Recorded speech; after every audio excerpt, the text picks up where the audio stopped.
I call this meeting to order of the Marshalltown City Council. We are in the City Hall Council Chambers at 10 West State Street, August 25th, 2025 at 5:30 p.m. Can I have roll call, please? Oh, yes, we're going to do the Pledge of Allegiance. I'm sorry.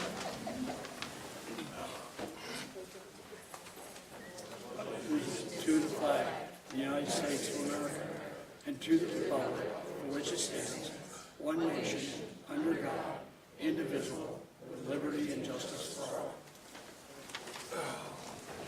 Thank you so much. That was my mistake. Roll call, please. Fonseca. Here. Kell. Here. Lottie Hoff. Here. Mitchell. Here. Nichols. Here. Schneider. Here. Thompson. Here. Okay, we're going to move on to public comment. Members of the public may make comments on any item that is not on the agenda at this time. The speaker shall approach the microphone and state their name and address. Comments shall be limited to 3 minutes unless comment is authorized by the mayor. The speaker shall direct comments to the mayor and the city council as a whole. The mayor and council may provide a response to a public comment, but shall not engage in discussion or debate on items raised by members of the public. No action may be taken on items raised in public comment in order to comply with open meetings laws. And with that, we'll move on to mayor and council comment. What's that? Oh, public comment. Your Honor, before we do that, though, are we broadcasting? Is there a problem? I'm trying to figure out why it's feeding back. It's There was an echoing out echo, here. but I think that took care of it. Okay. That's what I was doing. Thanks, Deb. Thanks, Your Honor. Okay, we're ready to go. Okay, with that, let's have public comment.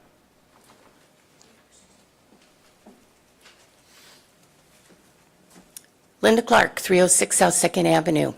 I wasn't aware last year that they had a fundraiser for Al Hoop, but I want to point out to everyone that might not know, the Legion is sponsoring a fundraiser September 20th in memorial for Al Hoop, our council person. And it's a golf tournament, and it's pretty exciting. I don't play golf, but a classmate of mine teaches, and I commandeered him and 3 other men to play September 20th. They normally play at Wander Creek. And so I said, have fun at the Legion. And I want everybody to know how much I miss Al Hoop. And thank you so much. Thank you, Linda. You're welcome. Anyone else?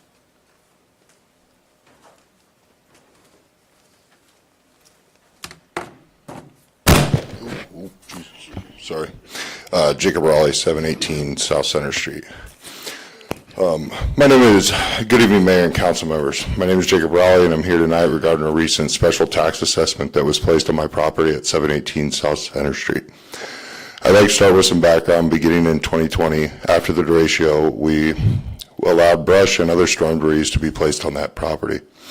At times, if the city compost facility was closed and many residents didn't have a way to dispose of tree debris, our site became a place where material could go. Over time, I admit that the piles grew larger than they should have. By early 2023, we were addressing it, working with the Marshalltown Fire Department to burn off a large portion of the brush, and I had plans to finish the cleanup. Unfortunately, while I was out of state in Indian Lake, Ohio, assisting another community after a tornado, contractors were sent in to my property and cleared the remainder in a single day.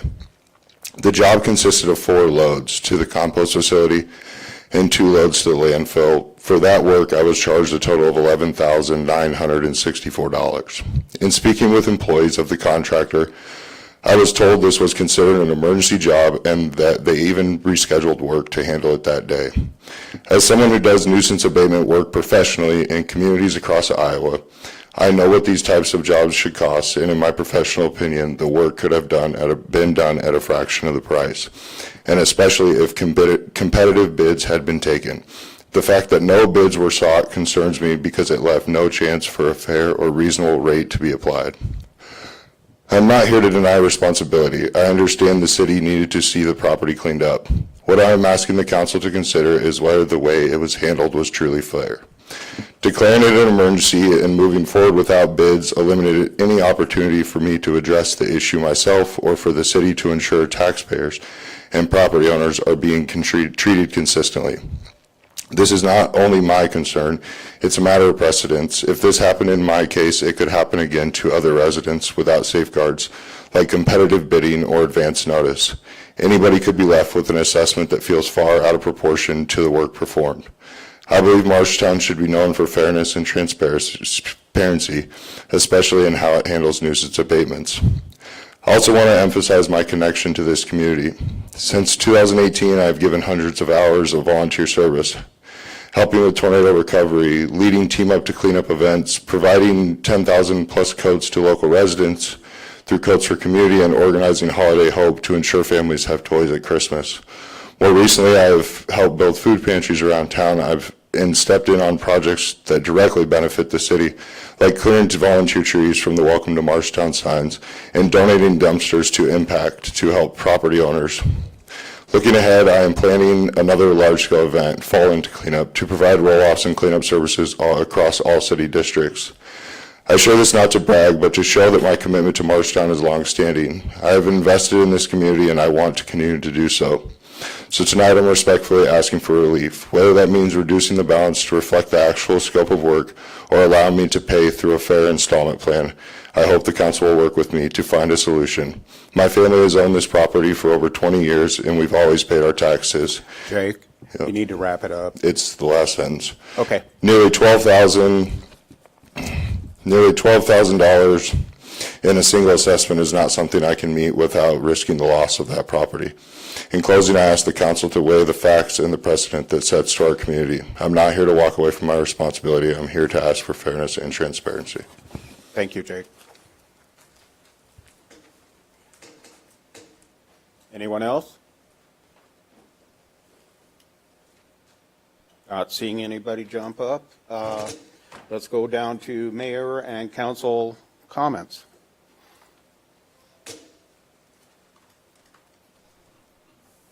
Anything from our administrator? Okay.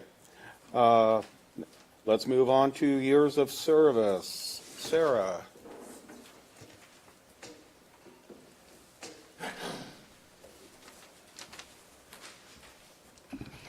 Good evening, Mr. Mayor and Council. So today, Luis, who we're honoring for 5 years of service, could not be here because he's moving his little brother into UNI. But I did want to just take a moment to talk about Luis. We're really excited about his 5th anniversary. He is great with customers of all ages at the checkout desk and works in the youth department. He's very quiet but effective and regularly goes the extra mile to assist, and especially with translation. Luis was actually hired right after the deRate show, and I remember sitting with Jill, and she said, we need somebody to go to the compost center, and I said, well, Luis is starting, and we asked him, and I remember he kind of looked at me, and later he said to me, am I going to be working there forever? And I said, no, it's just for like 2 weeks, and so we were really glad that Luis stepped up and, was willing to go over there and be the doorkeeper at the, and that's what Luis does. He's very quiet, but he will tell you, and, he's just a great representative for our city. He grew up in our library, and has donated many hours of service before he was a paid staff member as a volunteer. He just does a wonderful job, and we're really happy that he's part of our library and our city community. And, it's great to have one of our own people that grew up here and works for the city. Thank you, Sarah. Thank you. Congratulations to Lewis. Your Honor. For those that aren't able to come to the council meeting, we now hand deliver I hand deliver their certificates, so they do get some recognition there. Thank you. Now up, Captain Sadie Weekly. Yes. We had a couple that weren't able to come as well. Maurice Spears, he had 5 years of service. He is actually deployed right now overseas with the Iowa National Guard, so he wasn't able to make it today.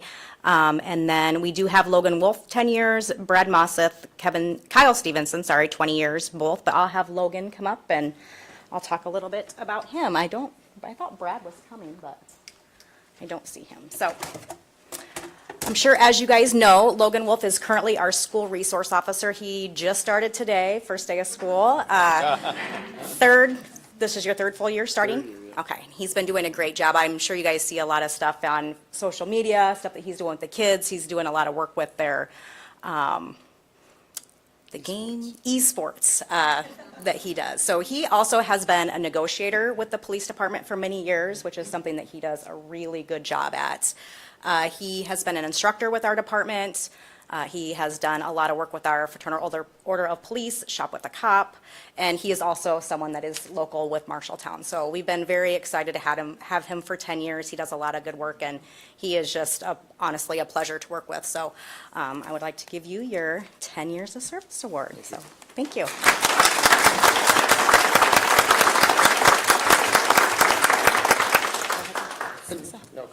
Thank you. Thank you.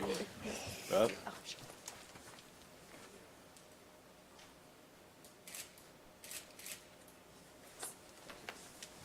I would also like to point out that we have Maurice Spears with the Police Department for 5 years, Brad Mosseth for the Police Department for 20 years, and Kyle Stevenson for 20. So, thank you all. Moving on to the consent agenda. Move to approve, Your Honor. Second. Have a motion and a second. Any questions or comments? Roll call, please. Thompson? Yes. Fonseca? Yes. Kell? Yes. Bodyhoff? Yes. Mitchell? Yes. Nichols? Yes. Schneider? Yes. Okay. Moving on to reports. We have a report from the Arts and Culture Alliance. Hold on. Hopefully I have more than 3 minutes. Hold on 1 second. Let me pull this up. Oops. Oh, shoot. Is that the Edge one? Oh, Edge, sorry. I don't use Edge. There we go. Oh, let's make this bigger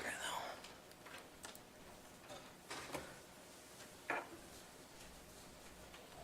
There we go. All right. Okay, I'm Amber Danielson, Director with the Arts and Culture Alliance, and excited for the first time to say 126 West Main Street in downtown Marshalltown. Let's see if this will click good. Nope. I'm going to have to scroll. Bear with me here to be most efficient for you. Since I know you've all had a chance to already read through our report, I wanted to take a little bit of a different approach tonight. Instead of detailing that report, I wanted to just kind of take a step back, kind of give you an overview of what's been happening in the creative sector in Marshalltown in these last 6 months, and really just tie that back to our original funding request last year, which tied directly to our strategic plan and how we plan to assist in implementing the Arts and Culture Master Plan. And it really wouldn't be a presentation from the Arts and Culture Alliance if I didn't mention public-private partnerships. So hopefully you see this theme throughout the presentation, and you'll know that this model is not just an idea, it's working, and it's happening here locally. So these types of slides you'll recognize. This was kind of the highlight back from our request back, I think in November or December last year. The Activate part of our core functions ties directly to cultivating initiatives that are transforming Marshalltown into a vibrancy hub and innovative hub. What this really ties to, again, is that public-private partnership, and we rolled out 3 grant programs this year. The Community Artist Grant, and then 2 innovation grants for local artists and local artists, or local organizations. I just wanted to kind of go through some of the highlights. I'm not going to go through all of them, but first, just kind of wanted to share the theme this year tied to the Arts and Culture Master Plan is really connected to building bridges. I'm first going to start on the left-hand side of those images with our Community Artist Grant. We received 15 applications from artists all over the United States. A selection committee narrowed that down, and we're still a little bit in a pinch me moment that we were able to secure Karen Singh Sera from Tennessee. He's a Rotary Peace Fellow, a past president of International Storytelling Center. He's worked with the United Nations, the White House, NASA, Smithsonian, and countless communities across the globe. His resume is like 12 pages long or something. It's unbelievable. But his project is called Gather Around the Table. It is inviting residents to explore their own stories of hope, identity, the culture of Marshalltown, and really just bringing us together through learning more about each other and sharing our traditions. connections. We're going to do that through lots of different projects. He was actually here about a month or 3 weeks ago, and his first visit really was just getting to know our community. We spent a lot of time touring the community, meeting a lot of local leaders, and that included Chamber Tourism, YMCA, Community School District, United Way, MCBD, local foundations and businesses, the TR, library, the MAC, Iowa Valley, and I could go on and on, but just to give you kind of a snapshot of what he did while he was here in this community, or in our community. He is kind of working on fine-tuning exactly what this project's going to look like towards the end of this year. He's in a lot of conversation with a lot of those partners about how we can do that storytelling and how we can do a great job of documenting it so that we can archive these stories for years to come. So stay tuned on that. The Artist Innovation Grant, we received 13 applications totaling over $27,000 in requests. We invested $17,000 in 6 artists and 7 different projects to be implemented in 2025. I don't want to highlight all of them because I will go way too long. I do want to highlight them, but I can't. I'm going to highlight Bertha Santion de Medina. Her project is around teaching folkloric dance classes. They are being held at the YMCA Cultural Center on Saturday mornings. And not just teaching the classes, they're getting ready to perform later this year, and she is hand making all of their costumes. In just about an hour or two, they had over 70 people sign up for this. They could only accept 30. And we're looking at how we can grow this initiative. And interestingly, the primary participation has been moms in their 30s with their kids, which has been really fun. The organization grant, we just wrapped up that application deadline this last Friday. We received 12 applications totaling $45,000, so we will be awarding those here shortly. I did want to, though, highlight the Marshtown Community Band. They just wrapped up their 2025 season. They had almost 40 members participate this year, 10 new members. They average around 100 participants attending those concerts each time. And I think the most astonishing number is of their 3 top participating members, they total over 160 years in participation and engagement with the community band. Moving on to Celebrate, again, this slide should be familiar. This really talks about engaging and amplifying the local arts and culture community in Marshalltown. It's tied directly to Take Part Marshalltown and really strengthening that collaboration with the broader community. This is one of the most exciting things we're seeing right now is how the community is showing up for arts and culture in a really big way. Through our continued partnership with the Chamber and Tourism office and team, we have been able to create a centralized hub for events and programming, and their response has been pretty incredible. The old myth that there's nothing to do in Marshalltown just simply doesn't hold up anymore. In fact, multiple days this past summer, there have been so many events and happening on a calendar that we've had to split one day into 2 tabs because we couldn't fit it all and make it be able to be visible. People are hungry for arts and culture in this community, and the community is not just watching it happen, they're participating and supporting this work. And just to highlight a few, this momentum and showing this momentum is real. And how it's tied to economic growth and development. And I know you can't see all those. I'm going to highlight just a few. I wish we could highlight all of them because there's so much going on. But just to show you the scope of this momentum, each of these projects and beyond are new jobs, thriving businesses, visitors spending money in our community, their residents engaging with our community and being more committed to this work. What we're experiencing right now is not just creativity for creativity's sake, it's creativity as a catalyst.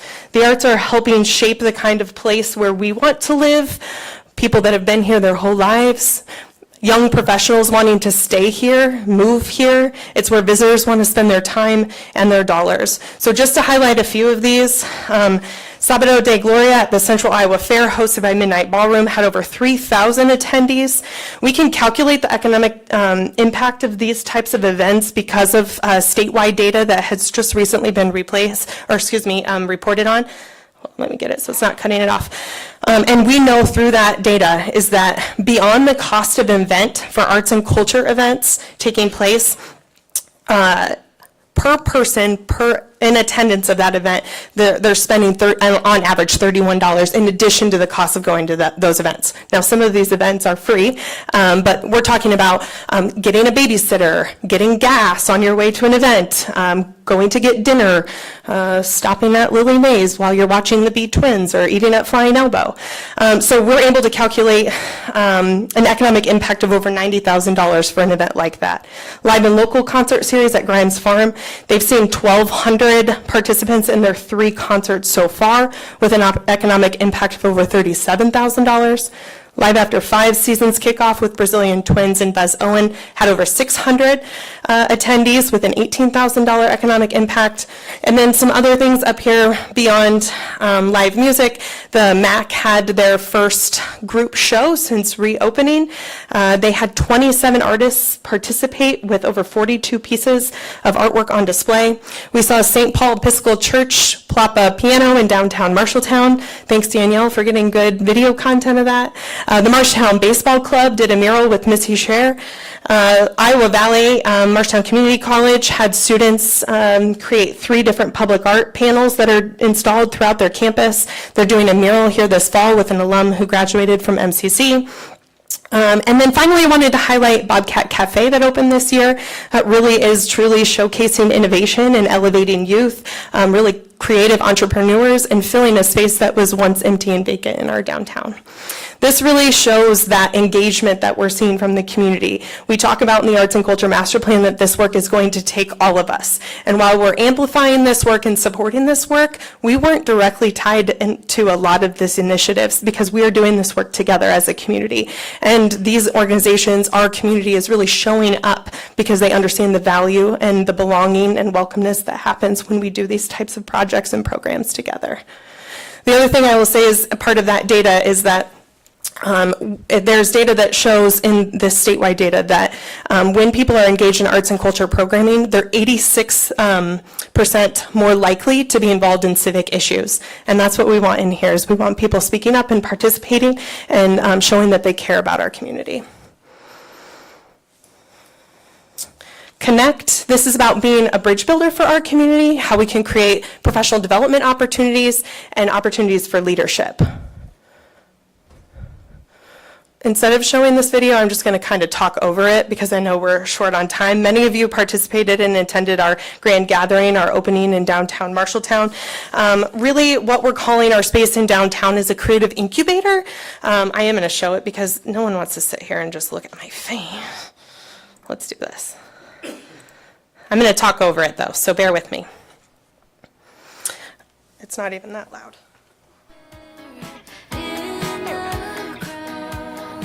I have already told you at a recent meeting, or quite a while ago meeting at this point, that we had over 300 people participate in this. We were glad that the fire marshal did not show up because we had no idea what to expect, and now we have some more regulations and some opportunities for us to make sure we can understand our attendance. But what we're doing is really calling this space in downtown a creative incubator and a test lab, a place where artists and organizations can experiment and pilot ideas, and the idea is, and the goal is for them to grow and then hand them off into the community. It'd be the opposite of our mission if arts were only taking place in that space. Instead, we really want to see new ideas flourish, innovative ideas, really nurture that creativity and ensure that they're the driving force for Marshalltown. Let's see how well this goes here. So I wanted to highlight just a few local artists that have participated in professional development services this year. And while we know that the community, and have shown that the community is showing up for arts and culture like never before, we also know that that momentum only grows when the people that are creating that work have the tools and resources that they need to flourish. So sometimes that means hosting a local event celebrating and centering around local artists, and other times it's offering training and workshops to help their skills. On the left-hand corner, you'll see Dan Sheeler. He's one of 12 artists that we had on display in a poetry exhibit earlier this year. Of those 12 artists we had on display, only 4 of them had we worked with before. And Dan Sheeler's grandfather is who the Sheeler Building at Iowa Veterans Home is named after. And Iowa Veterans Home is getting ready to do their own poetry event here later this month, or next month, excuse me. Buzz Owen was the keynote speaker for the Chamber's Scholastic Banquet, where for the first time ever, he introduced himself not only as an entrepreneur, but as a local artist. And you might be thinking, Buzz Owen, of course he's a local artist. But this kind of engagement that we're seeing of local artists is really creating this sense of identity and pride in our artists that are really pushing themselves out there into the community as local artists. Our local artist networking event that we opened up in our new space had almost 30 people participate. A few years ago, we would have been lucky if we had like 2 or 3 people show up to some of our spaces. So we're seeing that this space has really offered a place where people can call home, and we've seen an 800% growth in engagement. Beyond some of the programming that we're doing at the school district, most of the professional development is for that older high school age range, but we're seeing an age range participation between ages 16 and 80. And then lastly, we had standing room only for our first ever songwriter showcase, featuring 4 local musicians that sang only original created music. One of them is sitting in this room right now. I was going to read his quote, but I knew I was going to be short for time. But Robert Meharry was one of several other artists, and it was a really big hit. Yay! I was going to quote you, but then I thought that'd be like kind of weird if you wanted to quote yourself tomorrow morning. But for advocacy, which is the last one, this really talks about promoting the value and necessity of arts. It talks about a lot of data gathering, ambassadorship, and embedding systems for that stakeholder engagement. And I'll tell you what that means or what that's looking like. We just officially kind of wrapped up in the last 6 or so months the final fundraising efforts for the Lynn Creek District. We were able to help support another $25,000 from the Community Foundation of Marshall County. This takes our private investment for these initiatives, those 4 projects, to $2.5 million. You already know that we've received 2 awards for the Apgar Family Water Plaza. We're working on a lot of partnerships. I have to do a huge kudos to Heather and Kelsey that are doing unbelievable work, and Carol for coming in and stepping into all the reporting. That is super fun. But we've made a really great team to make these projects a success. What you're seeing with that ROI number is only tied to the funding that's connected to the Arts and Culture Alliance and our role in implementing creative placemaking in the community. So this is tied to the funding that we received in 2024. However, I forecasted that we were going to renegotiate funding with you and we were going to have a successful partnership like we do now. So we only received half of that funding last year. So the percentage is actually quite higher, but I was confident that we would continue. So we saw a 67 times return on investment of that $2.5 million of the 30% of funding that you give towards the Arts and Culture Alliance for that staff support of creative placemaking. That's grant writing, project management, a lot of the work that we're doing tied to these creative projects. If we would have done the calculations different, it would have been like over 100. But regardless, I think 67% is pretty good. But these numbers have really led to the continued conversation about what does creative placemaking look like in this community. It started and spearheaded a conversation around a creative placemaking committee. And really what this talks about is building a table of people that represent Marshalltown that can help be the guiding body for making sure that the projects we're doing in our community are unique, distinct, and authentic, and reflective of the people that call Marshalltown home. So we kind of kicked off our first meeting here last month. Several of you participated in that, and we're greatly appreciative of that. So we had some city staff, local businesses such as Raycom and JBS, representation from Lynn Creek District, 13th Street District, downtown, local organizations, foundations, community school district. And really what this talks about is a cross-sector collaboration. And we're just starting this conversation. We're not exactly sure what this is going to look like. We've done a lot of creative placemaking in this community. Some have been extremely successful, and we've learned some lessons. So the idea is, how can we develop processes and systems to make sure that we're engaging the community in these projects, we're listening, we're making sure that they're efficient and they're sustainable and that they're as impactful as they possibly can. And for the first time ever, a conversation like this had a local artist had a seat around the table. And to quote one of you, the meeting was invigorating. It was really exciting to think about the future of how we continue this work in a really collaborative way. And then finally, we're really looking towards the future of reporting, what this looks like to celebrate this work. There's a lot of great national and local and statewide data. As you can see, we have a lot of great data, and we are ready to bring that data into a format that we can really celebrate this work. We feel like this tool could be really powerful in continuing to attract, retain, and engage. As we know, culture is of the top 3 factors when people are considering where to live, and we really believe that we have a great case for people not just to move here, but also to stay here and really get engaged in this community. I'm going to show 2 final videos, and then we will wrap up. You are the first to see this video. This is part of our creative storytelling. It's not supposed to be blue, though. That's better.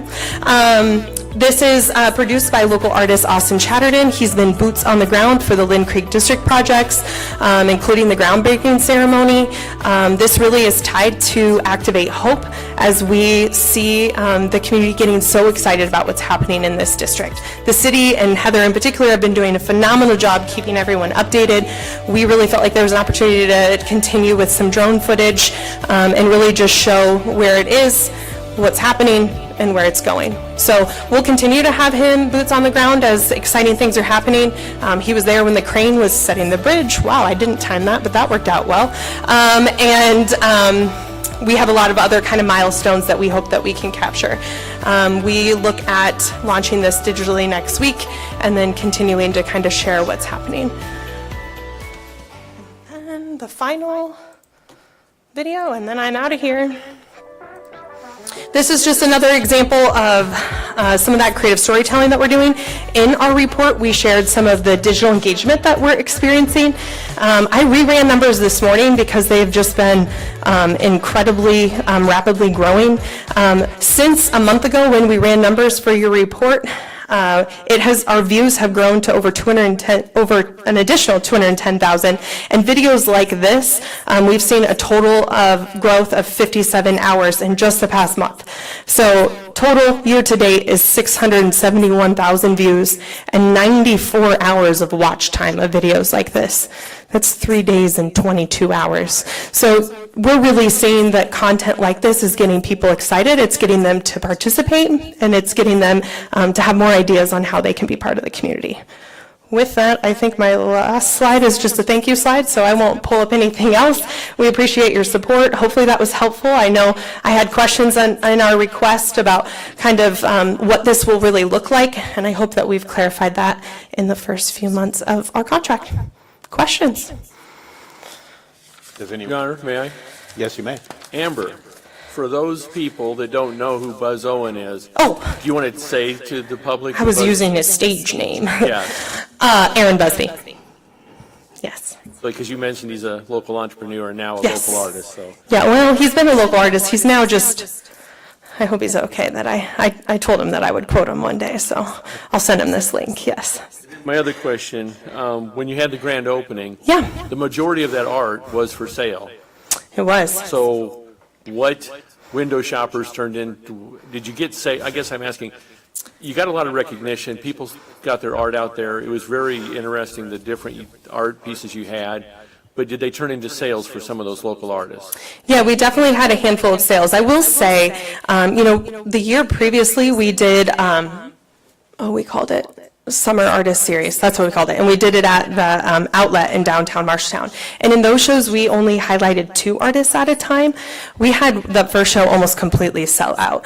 I think what we're learning is that in an environment where we have 39 different artists, and in that case, artists were invited to submit their favorite piece, which a lot of them had deep meaning and connection, and put not for sale. And so you could walk around the gallery in that case and say, oh, this is really awesome. Oh, shoot, it's not for sale. And you did that a lot. So I think just the environment of that, we learned a lot on what the sales ratio is on events like that. We are still gathering some numbers, though, for the MAC and the sales that they've received on their show. I know they experienced a lot different of an environment. You were at that event. It wasn't really, it was like sardines in there. It was not really kind of a look and buy just because of the atmosphere, but we did have a lot of foot traffic following it. We've had almost 800 visitors in our space, and we're technically only open to the public 2 days a week. Not that we're not there, but Shannon's in the crowd too, our intention is to be out in the community. And so there's a lot of times where we're out, and so those are the times that you know for sure we're going to be there. So it's pretty phenomenal that like 8 hours a week that we've had that many people pop in. Thank you. Thanks, Sharon. Anyone else have any questions? Your Honor, may I? I Yes. just want to say how much I appreciate our partnership with Amber. She's a delight to work with, and Thank she you. makes our partnership very easy. So I appreciate her Thanks, and her Carol. enthusiasm for local art. Thank you. Okay. Thank you. Thank you, Amber. Okay, moving on to motions. Did that do it? Yeah. Motion to approve a 5-day Class C retail alcohol license for the 13th Street District for Harvest Market on September 5th. Move for approval, Your Honor. Second. I have a motion and a second. Any questions or comments? Roll call, please. Kell? Yes. Lottie Hoff? Yes. Mitchell? Yes. Nichols? Yes. Schneider? Yes. Thompson? Yes. Fonseca? Yes. Okay. Next one. Motion to approve a 5-day special Class C retail alcohol license for Lucky Wife Wine Slushies for Oktoberfest, September 24th to September 28th. Move to approve. Second. I have a motion and a second. Any questions or comments? Roll call, please. Nichols? Yes. Schneider? Yes. Thompson? Yes. Fonseca? Yes. Kell? Yes. Lottie Hoff? Yes. Mitchell? Yes. Okay. On to the third. Motion to approve a 5-day special Class C retail alcohol license for Thirsty Pigs LLC for Oktoberfest, September 24th to 28th. Move to approve. Second. I have a motion and a second. Any other questions or comments? Roll call, please. Fonseca? Yes. Kell? Yes. Lottie Hoff? Yes. Mitchell? Yes. Nichols? Yes. Schneider? Yes. Thompson? Yes. Okay, moving on to resolutions. We have a public hearing and resolution to approve an amended development agreement with Marshalltown Company, including annual appropriation tax increment payments. Okay, I open this public hearing at 6:07 PM. Can we have staff review, please? Yes, Your Honor. So Marshall & Company has requested amendments to a current development agreement that was entered into in 2022. The main changes to the agreement are revised completion dates for Phase 3 expansion and a public infrastructure project, inclusion of private stormwater detention facilities and associated easement provisions, clarification on what constitutes the public infrastructure project, a small $45,000 increase in incremental property tax payments, and then we updated legal references and inserted other clarifying language. Okay, thank you. Any comments from the public? Okay, I call this public hearing closed at 6:08 PM and move on to the resolution. Move to approve. Second. I have a motion and a second. Any questions or comments up here? Roll call, please. Lottie Hoff? Yes. Mitchell? Yes. Nichols? Yes. Schneider? Yes. Thompson? Yes. Fonseca? Yes. Kell? Yes. Okay, moving on. We have a public hearing and resolution for the proposed vacation of the East Lynn Street between South 8th Avenue and the railroad tracks.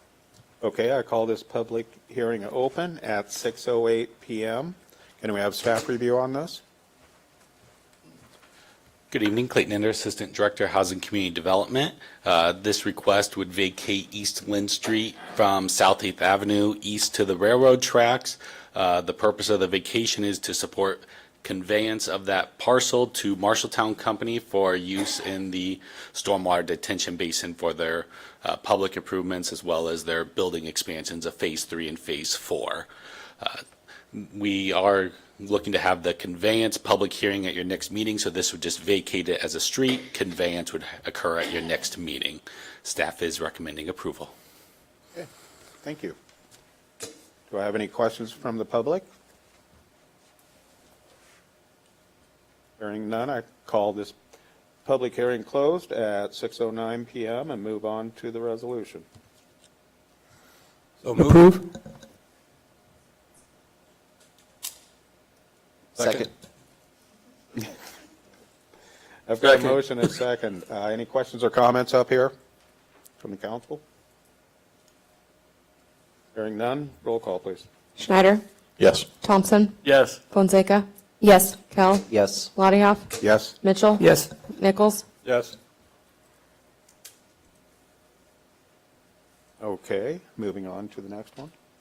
We have a public hearing and resolution providing for the conveyance and transfer of title for parcel 84183640210 from the city of Marshalltown, Iowa. Okay, I'll call the public hearing open at 6:10 PM. Can we have staff review on this? Clayton Ender again. We discussed this at your last meeting. Dennis Olson had originally requested this as part of his plan to develop the farm parcel along Jackson Street. Since that time, I did reach out to Hughes Properties LLC, who owns the developed property just to the west and sort of fronts a small section of it. They did desire to acquire that approximately west 77 feet of that parcel, so I did draft the resolution that portion would be conveyed to Hughes Properties LLC, the remainder to Dennis Olson, with each having responsibilities to pay the proportionate share of that, and those costs have been outlined in your resolution. Staff is recommending approval. Thank you. Any comments from the public? Okay, I call this public hearing closed at 6:11 PM and move on to the resolution. Move for approval, Your Honor. Second. Yeah, I have a motion and a second. Do we have any questions or comments up here? Roll call, please. Mitchell? Yes. Nichols? Yes. Schneider? Yes. Thompson? Yes. Fonseca? Yes. Kell? Yes. Lottiehoff? Yes. Okay, resolution number 4. We have a public hearing and resolution approving plan specification, form of contract, and costs for the 2025 HMA crack and joint sealing project number STR 25003 in the city of Marshalltown. Okay, I call this public hearing open at 6:12 PM. Heather. Good evening, Heather Thomas, Public Works. This is the public hearing for a project we currently have out to bid, where we will be doing crack and joint sealing on our asphalt streets here in town. I wanted to set kind of the stage of what to expect for the public. As you look at this map is the pavement condition index map that was created back in 2022. And so as we look at crack and joint sealing, we're really looking at a preservation technique to maintain the pavements at the least cost input for as long as possible. So we will be focusing on the streets that are in the fair, good, and excellent categories. As far as this project goes, we have an opinion of probable costs of about $355,000. Previously, the city of Marshalltown has gone out for bids for some type of a crack or joint seal 2 times in recent history, and neither of them were awarded. One of those was because the cost of the one bid that came in was so high compared to the engineer's cost opinion that it seemed not favorable to award, and the second time there were no bidders. So we've done something a little different. We've reached out proactively to a couple contractors, 8 in fact, and had some two-way communication, understanding what was their concerns in previous bids and how we can make that and make changes to result in more bids this time.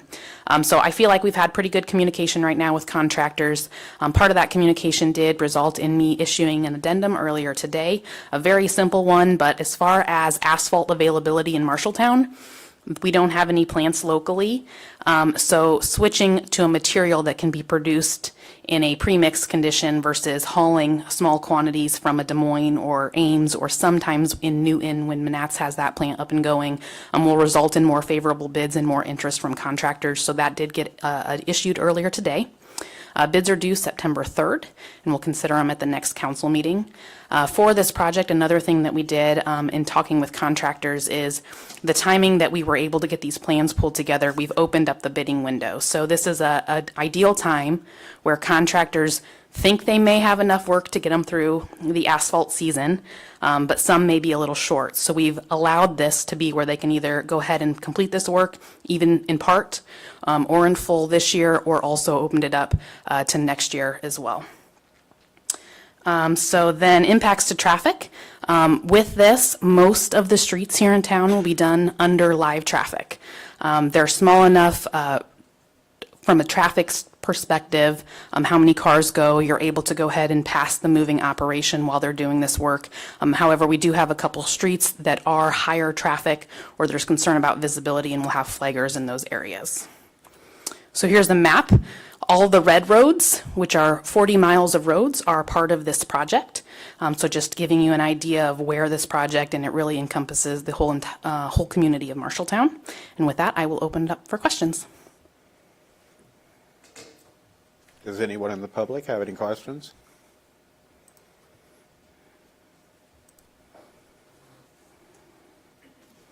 Okay, I call this public hearing closed at 6:15 PM and move on to the resolution.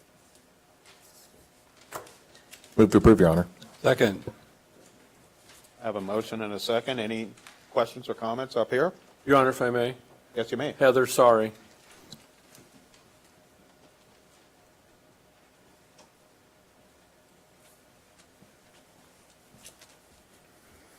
In some of the larger cracks, this material that's not asphalt is pre-mix.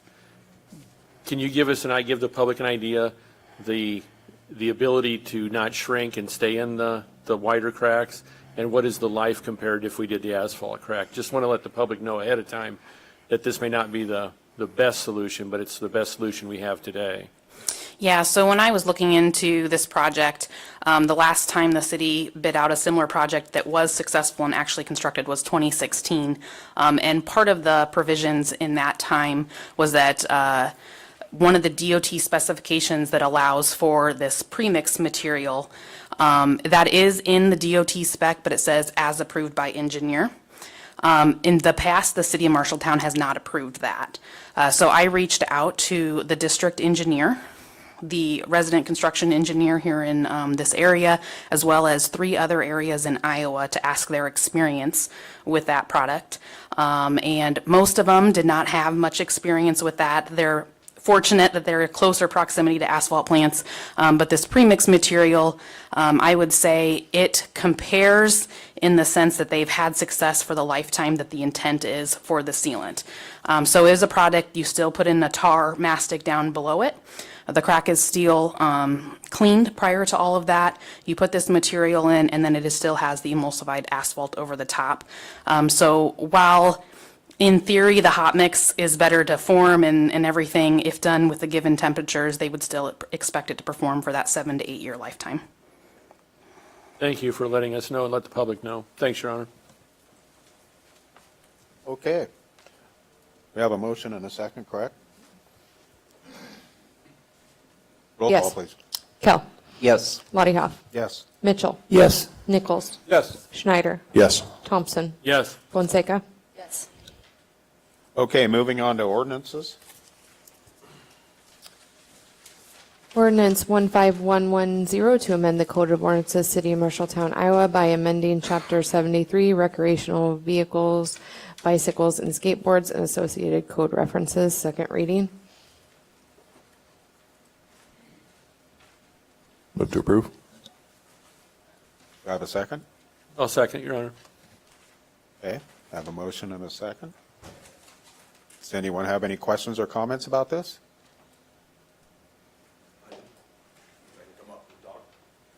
You want me to stay here or come up and talk?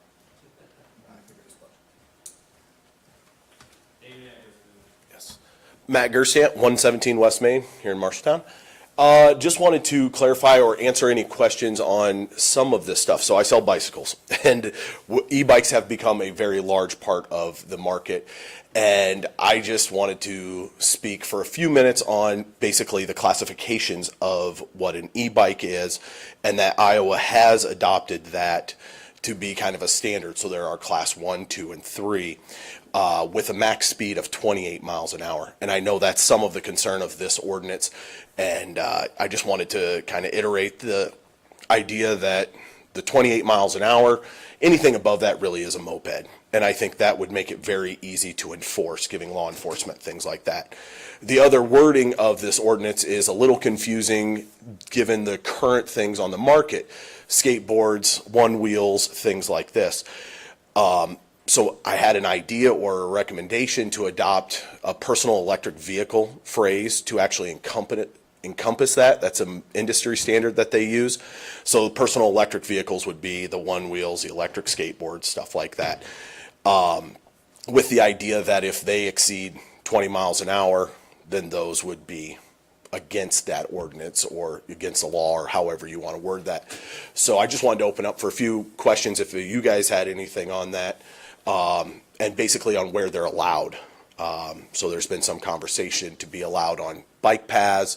The bicycles are allowed per Iowa. The PEVs do get a little vague on where they're allowed. So that's where clarification needs to happen, I think. So I didn't know if you guys had any questions on that or if I could help clarify anything. Anyone have any questions? Your Honor, Matt, so right now, like the PEVs or the one wheels, the way that it's proposed here would have to be, there'd be a bike lane for them to be legal to be on city streets. What are your feelings on that? Is that adequate? So I don't think so, because we don't have a well enough documented where every bike lane actually is. So I used an example the other day. If I wanted to go from 117 West Main to the Riverview Cemetery, I mean, to technically use what would be a Marshalltown bike lane, I mean, I'd have to go out to 14. I mean, I couldn't just cut on Second and go up. So I'd say definitely write it or think of coding it so it can't be on skateboard or on sidewalks, excuse me. It would be the biggest thing. You know, you have to abide by the rules of the road if you're going to be using the PEVs. If that answers your question, I hope. Yeah, I think it does. I mean, Carol, I don't see Chief Jones in the audience. He's out this week. Okay. But Do you know the theory, keeping skateboards off of the public streets? Sadie. Yeah, thanks, Sadie. I bet she knows. She probably knows. So since I've worked here, I've been here for 18 years. Sadie Weekly, Captain, Marshalltown PD. We've always have prohibited skateboards on city streets. That's not a new part of this ordinance. It's something that has been there, I'm guessing, at least 20 years. It's been there ever since I've worked here, and mostly for safety of the people riding the skateboarders. And I mean, they're just hard to see. You know, bikes, you have the reflectors, lights, those kind of things. Skateboards, they're just really hard to see. So for their safety, for the most part, is why we're prohibiting them on city streets, and that's not a change in this ordinance. Okay, is it enforced very often? I mean, I do see a lot of people on skateboards in all sorts of areas on streets, so I didn't know. I would say enforced. it's something that we know that we should be enforcing. It's been on there, and I know that we do try. I would say nighttime, it's a little bit easier to enforce some of that. So we try to when we can, yes. Okay. Your Honor, if I may? Yes, you may. I reached out to Matt last week, and I think, and Matt can correct me if I'm wrong, there's so many changes, Matt enlightened me, there's so many changes coming in this whole EV market. This ordinance is by any means not going to be a one and done. There's going to have to be some changes, and we have to look at some things. And, I have some other concerns, like Matt has the bike shop downtown. If somebody wants to look at something, we're putting some restrictions. They can't even legally take it for a little test drive in front of his business, without violating the law. And then, I don't know where we're going with this. I wish Chief Jones was here. I know we can pass this tonight, I know we still can amend it to third reading. I really think that we need to have not we, but I think Matt and Chief Jones need to have a discussion somehow before we do the third reading, or other bike experts or EV experts, because I'd like to make it easier for the police department than complicate it, but I want to make it right for the public too. So I will pass this tonight, but I still think we need to look at it, the third one. Yeah, we can postpone the third reading until Chief Jones is back, and we can meet with Matt and talk about some of his ideas to incorporate. It would depend on how big of a change it is. Yeah, if we need to go back and restart over with the readings, but we can see what we might want to incorporate. Is Matt, are you available? I mean, would you be available for that? I can help with this. I'm just going to tiptoe. I don't sell a lot of the PV style stuff. I only sell the bicycles, but I can help guide. And I guess where I hit just kind of a alert flag is there's communities a lot bigger than us struggling with what to do with this. And this isn't just us. We're not the only people sitting here, but I do think there needs to be, the police need something to, watch for and actually have some ground to stand on, because people violating just city, just driving rules is not going to work. So I'd love to help wherever I can, time allotted. So, Your Honor, one more question. Sure. But we're all in agreement that 28 miles per hour is a pretty good standard nationwide. It has to be. I mean, it's adopted by the state. As far as I know, for our community, I would say I'd definitely keep that. Because there's 3 different classifications. I should have brought some paperwork, but you can look up the e-bike class, and I think that's already been debated. It's already done. We don't have to reinvent the wheel on that. Just figuring out what you want to do for PEVs to give the cops ground to stand on and enforce the rules. So. Well, we've got a couple options. Either we can table it and then have them bring it back if there's changes, or we can go ahead and pass it and then allow Carol and Chris, or Chief Jones and that to make changes before it comes back. And we did look at other ordinances that other communities have. That's kind of how we based this off of. We had a committee that looked at other ordinances as well as state code. Like Matt said, the 28 miles an hour and the 750 watts, that all is coming from state code. So we don't want to deviate from that.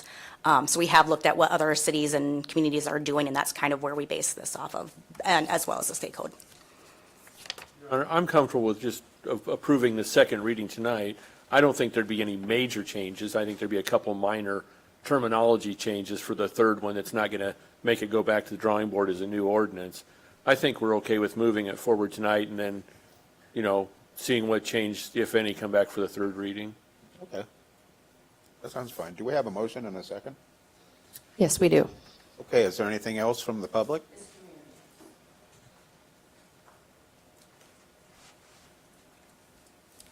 Linda Clark, 306 South 2nd Avenue. I have been concerned now for quite a while. I see bicycles at night with no lights on them, no reflectors, and they're riding them all over. I remember when we licensed the bicycles, I would like us to see going back to that, because I remember that they were inspected, they were made sure they were operable and working properly. And now these e-bikes that can go as fast over 20 miles an hour, that's pretty concerning to me. I would like to see them also to be licensed. I think it would make it easier for the police department as well. We need to have that, because when they were licensed before, the bicycles were inspected for safety. The police department had done that. They were registered to the owner. Then if they were stolen, they paid a very small fee to do that. And I would like to see that done again, because you go out at night and you see these people that are riding bicycles and they're not having reflectors on them, and there's no lights of any kind whatsoever. And if we don't have accountability and responsibility for the ones that are riding the bikes, and these are adults that I am seeing, and so please consider about that again. Go back to licensing the bicycles and inspecting them. I would very much appreciate that. Thank you. Thank you, Linda. Anyone else? Anything else up here? Roll call, please. Nichols? Yes. Schneider? Yes. Thompson? Yes. Fonseca?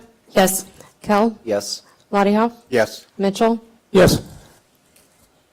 Okay, moving on to discussion items. I'm looking for a motion to untable the discussion item for the storm sewer dispute at 1001 May Street. I would move to untable that, Your Honor. I'll second that. Do I need to have a roll call on that? Yes. Roll call, please. Mitchell.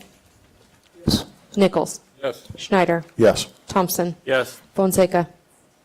Yes. Kell. Yes. Lottiehoff. Yes. Okay.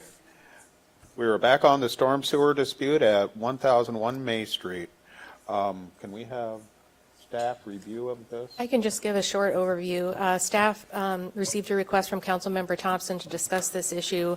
It's a stormwater sidewalk issue located at 1001 May Street. The sidewalk has failed and continues to fail more as a result of a privately installed storm sewer pipe that has failed below it. We sent a formal notice to the property owner requiring a repair. The letter was sent on July 18th with a compliance date of August 22nd. Okay.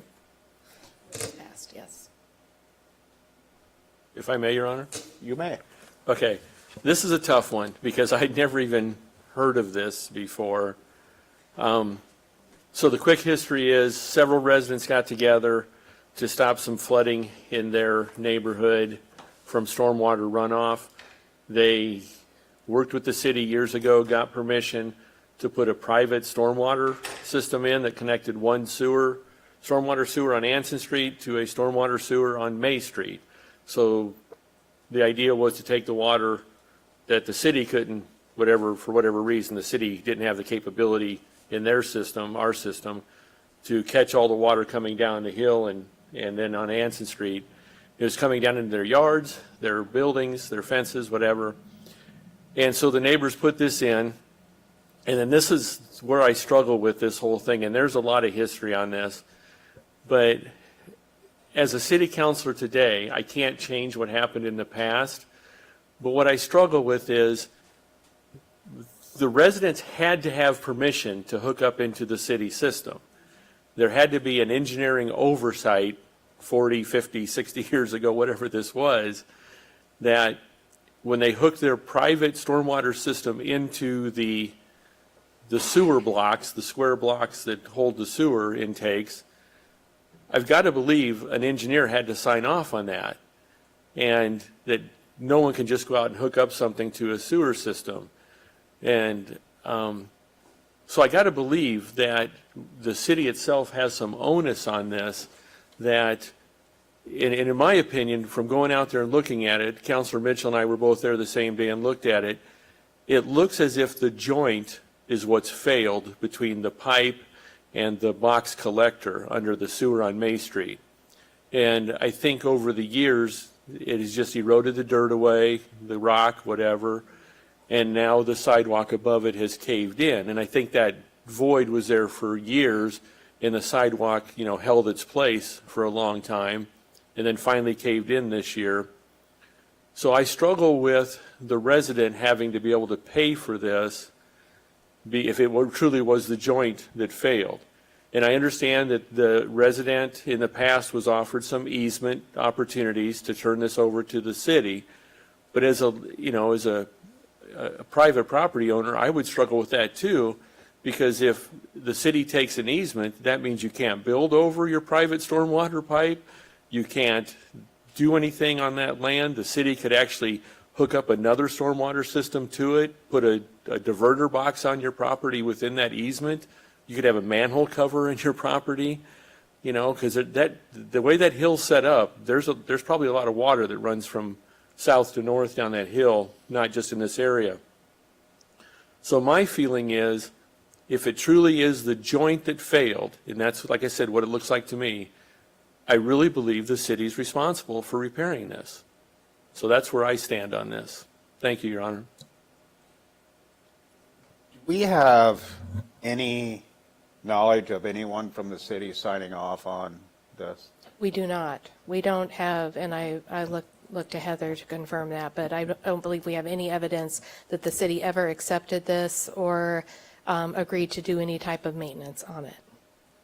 Okay, so this was a bunch of neighbors that basically put in their own system? That's what it looks like from the history of the issue, yes. Now, I know that Kim came to me initially, and I had talked to Heather, and Heather, wanting her to look at it, that kind of thing, and Heather's a very busy person, and it just came down to the point of, A, we don't have the manpower, B, it's not our deal. We don't have any proof whatsoever that the city signed off on any of it. And we don't have the manpower, we don't have the engineering staff, we don't have the funding to do it. And so when I have a department head tell me that point blank, I tend to believe them. May I counter that, Your Honor? Sure. Okay, let's look at the worst case scenario as the city's involved. If this truly is private citizens that did this without the city's knowledge, and I can't believe that this thing's a block and a half long because it turns, that the city didn't realize it back then, and they would have had to bore holes into the collection boxes at Anson Street and at May Street, and they would have had contractors would have to do that. Okay, so here's the worst case scenario.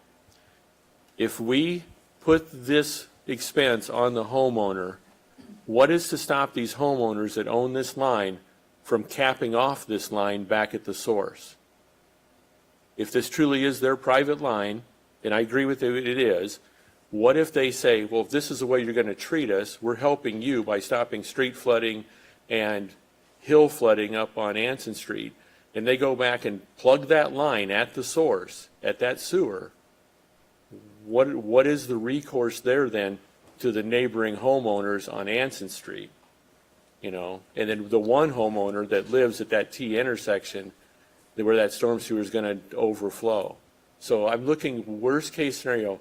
I would even be willing to use local option sales tax for this, outsource it, hire a contractor, fix this, if I'm right, if it is the joint, the seam, fix the seam, backfill it, put the sidewalk in, and we lick our wounds and move forward. Because the worst case is I don't want to see this line capped off.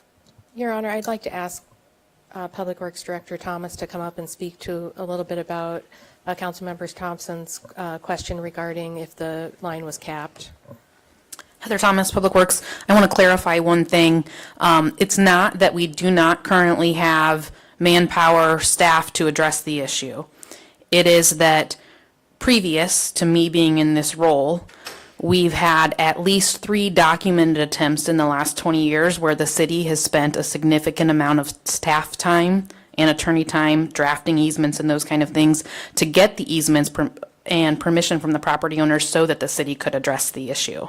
And those resulted in an unsigned easement, so the city has no authority to go in on this property and address the issue. So it's not that we don't currently have availability, it's that city staff has already spent this time, multiple times, trying to get this resolved, and the property owner that has said no so many times continues to say no, and we're not going to continue to beat a dead horse when we've been told no so many times. But specific to stormwater concern, I'm not convinced that the storm sewer that is further south and draining to this was in place at the time that this line went in. So it's not like they were hooking onto the city's storm sewer on the south side on both ends and this was just a section in the middle. I think that came at a later date, further south or upstream in the watershed for this. Does that answer and clarify anything? Is there more questions specific to those? Your Honor. So now that leads to even more confusion. So if the storm sewer intake wasn't there, where was their opening to grab water at Anson Street?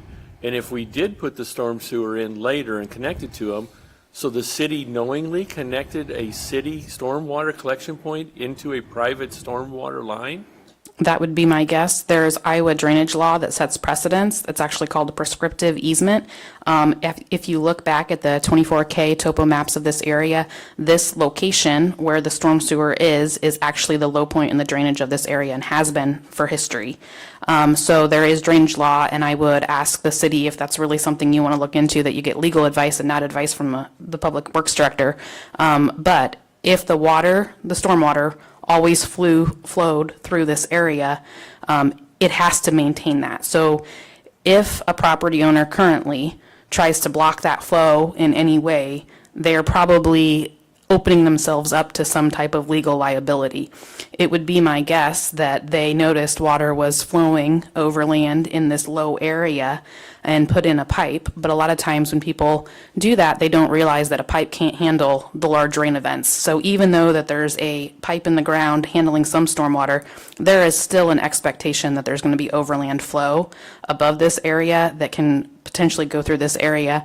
The pipe that's in the ground right now, to the best of our knowledge, we believe runs underneath a building, definitely underneath fences.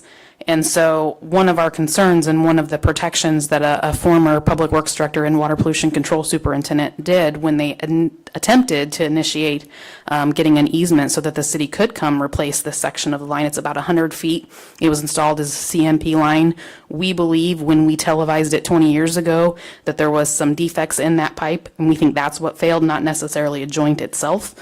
But when that went in, 20 years ago, when the city tried to negotiate 20 years ago getting an easement here, when we're told no, I'm not sure what it is you want city staff to do about it. At some point, we have to get the project wrapped up and moved on and address right now a safety concern with the sidewalk.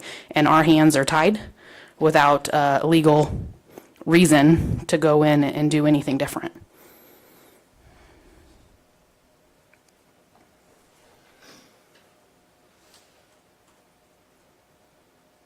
Does anyone else have any questions?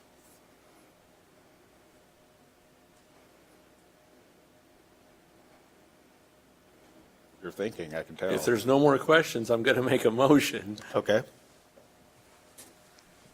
I would make a motion that this comes back as a resolution to use local option sales tax to fix the sidewalk.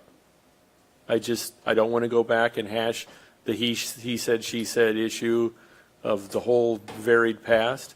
I just think this is one of those things, we just do it.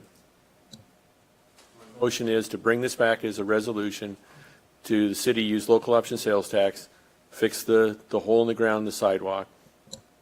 Second that. Have any questions or comments? Your Honor. Yes. My comment is probably wrapped up in the 20 years of history with this. The pressing need, the immediate need is a sidewalk. We still don't have an easement. We're still not addressing what's really wrong. We're doing a sidewalk in 2025. What are we doing in 2030, 2035? My stance is until we get property owners that are willing to work with us, because based on the history, there was an opportunity for the city to take on some of this liability some time ago. I would be in favor, in absence of an easement, I don't think we do anything. Okay. Your Honor, may I rebut that? Yes. Let me play devil's advocate. What if Heather is right that maybe the issue isn't on this homeowner's property? Because I think this goes through, 3 or 4 homeowners' properties? So if the real issue is somewhere farther up the line and the water's coming down on the outside of the line, how is it this homeowner's problem? And I agree with Councilman Kell that this is a Band-Aid and there still needs to be some stuff done in the future. But the immediate need is we need to fix the sidewalk. It's a safety hazard. People have to go out in the street. So, but I'm saying is, why, if there's multiple homeowners, why is it the onus of this homeowner specifically?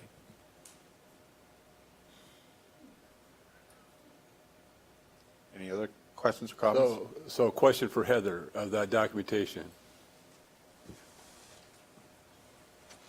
In previous instances, were the other homeowners willing to sign, but it takes all of them to make it good? In a previous attempt, there were two property owners that would not sign an easement. One of them is the one we're talking about today, same ownership, 1001 May Street. Another one was further upstream. And at that time, which again is about 20 years ago since this conversation happened, but the property owner at that time was a kid when this line went in. And he recalls his dad being one of them that initiated this effort to install this line and put it in. They made a concrete form to build pipe and those kind of things. And also recall that the property at 1001 was going to install concrete pipe in this area and was given the form to do that at that time and instead elected to install a CMP pipe. And so this section, which again is a roughly 150 feet based on what we televised 20 years ago, is a CMP section that we believe is failing. I mean, it was failing back 20 years ago and it looks like it's continued to fail. So that's why we believe it's particularly on this property, and as a result of previous conversation, the neighbors indicate that this was the property that installed this section.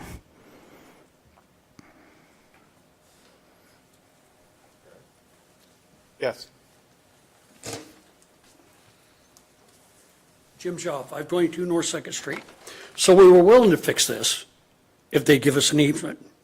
They don't want to give us an easement because they don't want a manhole cover in it. Is there a way you can get an easement to fix it, then give it back to them? I don't know, just a suggestion. I think the easement would be needed in case other service would need to be done that allows you to come onto that property at that place.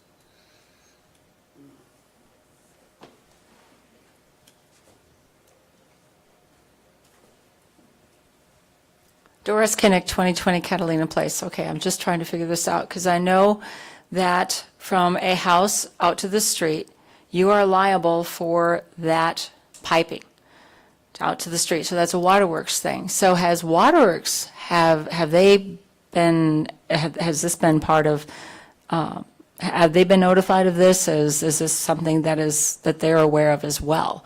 Because from what I understand, everything from your house out to the street is your responsibility. Am I correct in that?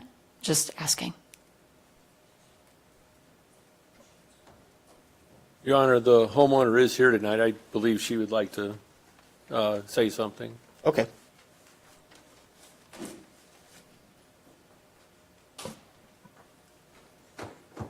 Good evening. I'm Kim Barber, and I am the homeowner at 1001 May Street. I just want to, especially with you, I just want to clarify just a few things. This has been going on more than 20 years ago. I've been in this house since I was 2 years old. I know that back in the 70s that my grandma tried to get things fixed with no avail. And then, to fast forward a little bit, we sold our house to my grandma and grandpa. So when they had it, and then my grandpa passed away, my grandma was, my mom took over. So when she says that, you know, the court and not signing the easements and the things like that, I mean, there was lawyers involved. That was a lot my mother. I bought the house in 2004, and I came in the last part of it with the lawyers, with my mother, with everything for years that had happened there. I was advised by the lawyers not to sign it, not understanding and not knowing what's going on. About 4 or 5 years ago, it started to put holes in the back of my yard where all three, it comes like this, over, and then down my house right here. In my back corner, it started to cave in back there. So once again, I came with, I don't know who it was back then, well, the waterworks people, and it just got to be overwhelming. I'm promised this, then not, then yes, then not, then yes, an easement again. Yes, I will be glad to sign an easement. I've been wanting to sign an easement for years, but 4 or 5 years ago, I finally had enough. And what I did was, my son tiles for a living. So we hired Rick and Tiling from Melbourne, and with all of us, Your city sewer is brand new from my fence line to my garage at my expense, at $2,500, my expense. So all the issue is from the corner of my garage down to the city sidewalk. Several years ago, I called, and I'm sorry, I don't remember who it was, when the hole was this big, and said, okay, we're starting to have problems and this hole is here and it's just getting deeper and deeper. I contacted Mike 2 years ago this month and said, could you please come and look at this? What can we do?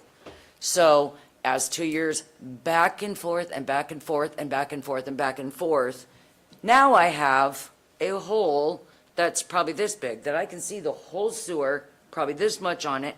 This existing hole that was this big is now this big, and just as of the other day, I have a hole on the other side of that. It was just earlier this spring that I kept saying, the hole's getting bigger, the hole's getting bigger. The sidewalk now is starting to fall. I could see it fall weekly until it finally, just at the beginning of this, I don't know, maybe April, I don't know exactly, but in April or so, it finally fell through. Here's my point. I would have fixed that. I fixed from the back, all the way back to my garage, is almost like brand new. If I would have known years ago, even 2 years ago when I started this, when I had one hole that was this big, now you're asking me to say, it's all on me, it's all on me because I want to sign an easement. Yes, I would. Yes, I would. Yes, I've wanted to. But now I've got hundreds, if not 1,000 or how much ever, I don't even know, You need to wrap it up. dollars of damage now that is now my responsibility. When I could have had just a couple of $100 maybe, my responsibility, and all this time wanting to sign easement. So I thank you for your time. Thank you.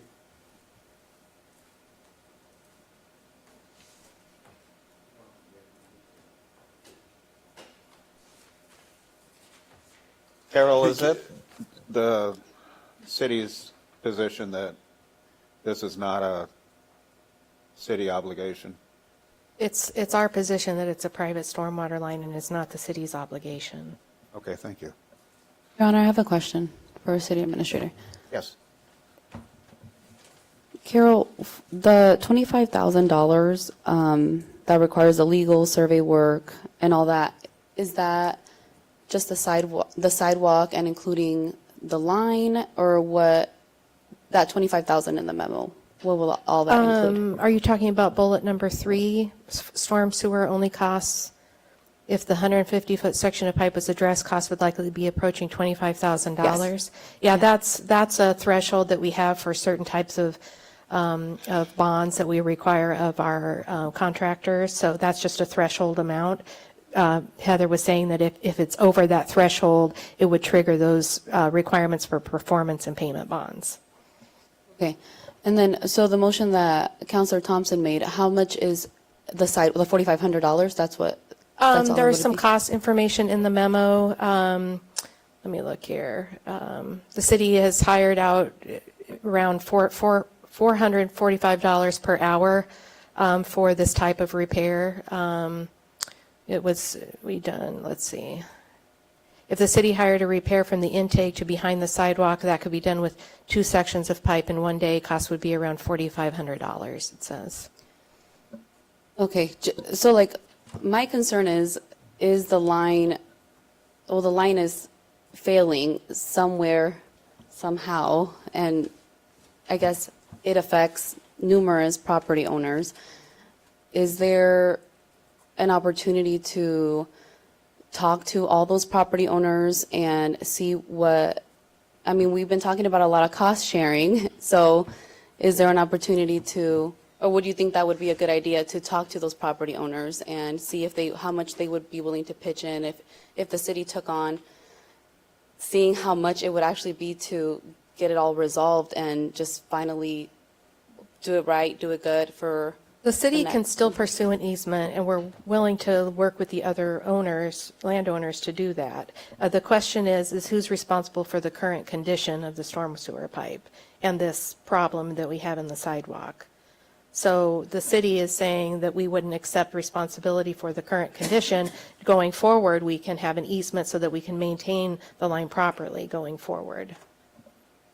Okay, thank you. Go ahead. All right, thank you, Your Honor. I'm going to throw one thing out there. I'm not comparing apples to oranges, but let's just talk about Lily Lane. Let's talk about Cross Country Estates. Let's talk about South Point. We let contractors build streets in this town that we don't oversee, and then we take ownership of them. And we have problems on Lily Lane. We have problems on South Point. We have problems on Kester Addition, that we are spending taxpayers' money to repair work that wasn't supervised, signed off on, or even in one case, the engineer told us not to accept it, and the council did before, a long time ago. So I guess I don't differentiate this sewer system being hooked up to the city sewer system. I look at it as a street that we accepted that wasn't maybe built to our standards, but it's hooked up to our system. It's ours. We use it, we benefit from it. That's my position on this. We're not going back to Mr. Kester and saying, hey, come fix your streets that are caving in and causing driveways to cave in, or we had to pump in flowable concrete underneath the street because there's a void under it. That's the way I look at this. The city, it's hooked up to the city system. We have some responsibility. We are benefiting from this stormwater line. Your Honor? Yes. So, question first of Kim. Would you be willing to sign an easement now? Yes, I've said that for years. So, general question then of our administrator. So, the issue is, if she signed that easement, we have one other property owner all the property owners have to agree. I don't know how many property owners there are. There are a few there, so we would need the other property owners to agree to that, yes.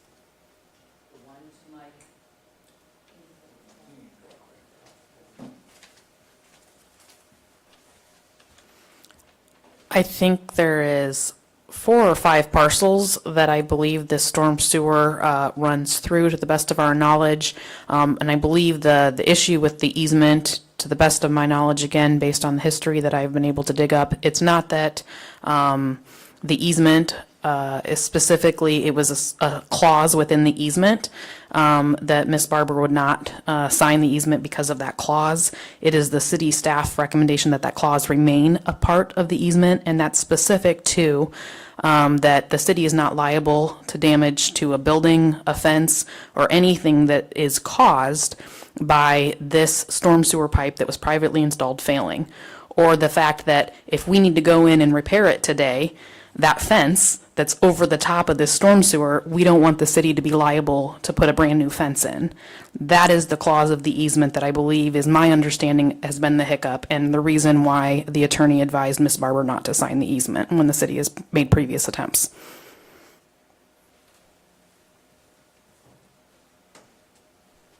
One more bite. That's true. I have. Kim Barber. Kim Barber, 1001 May Street. Thank you. That is true. However, that was back then. Everything back then has been fixed. I am asking for nothing to be fixed, nothing, everything's already fixed. As a matter of fact, this last storm that we just had destroyed my back fence because of the overflow of that water on Anson Street, and it does every year. Thousands of dollars that I pay every year because of the overflow of that sewer system that comes down on the lowest point, and it wipes me out. Most of the time, I can't meet the deductible, so I take it out of my pocket. But now I have a new fence coming. If they're wanting to come up to the garage and on down, like I said, is already repaired. So it would just be from the garage to the street right there. My fence is going to be replaced, so there is not an issue. And no, I'm not asking for anything else to be repaired. It's already been repaired years ago.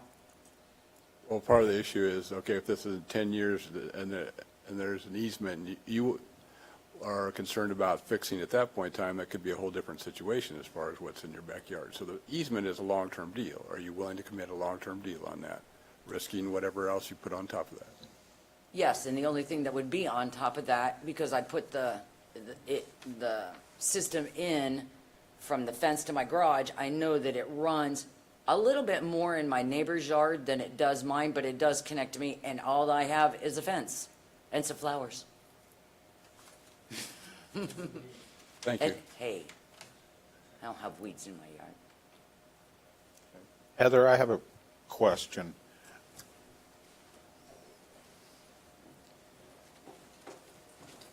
Do we know if the line itself throughout and everything is proper?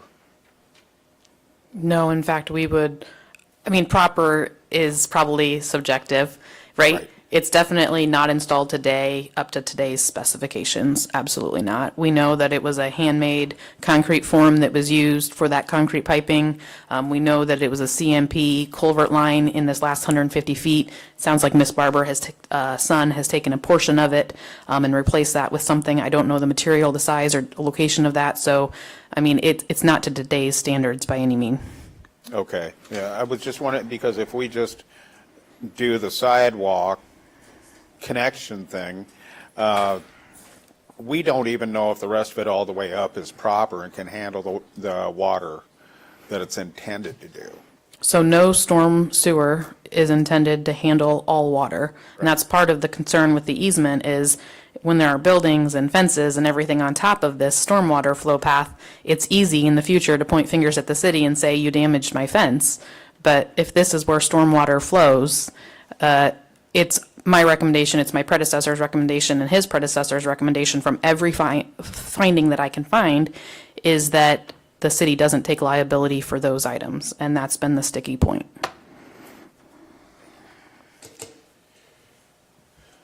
Okay, I think we've chewed on this far enough.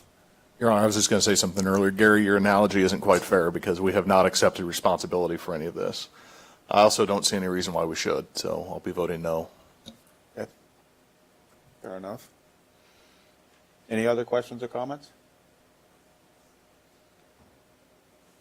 You want to read what Gary? We have a motion on the table to bring back a resolution to use council-designated local option sales tax to fix the hole and the sidewalk. Okay. Let's have roll call. Yep.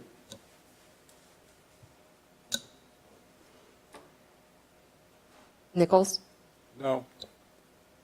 Schneider? No. Thompson? Yes. Fonseca? Yes. Kell? No. Lottiehoff? No. Mitchell? Yes. Motion did not carry. Okay. Moving on to our next item agenda, project update.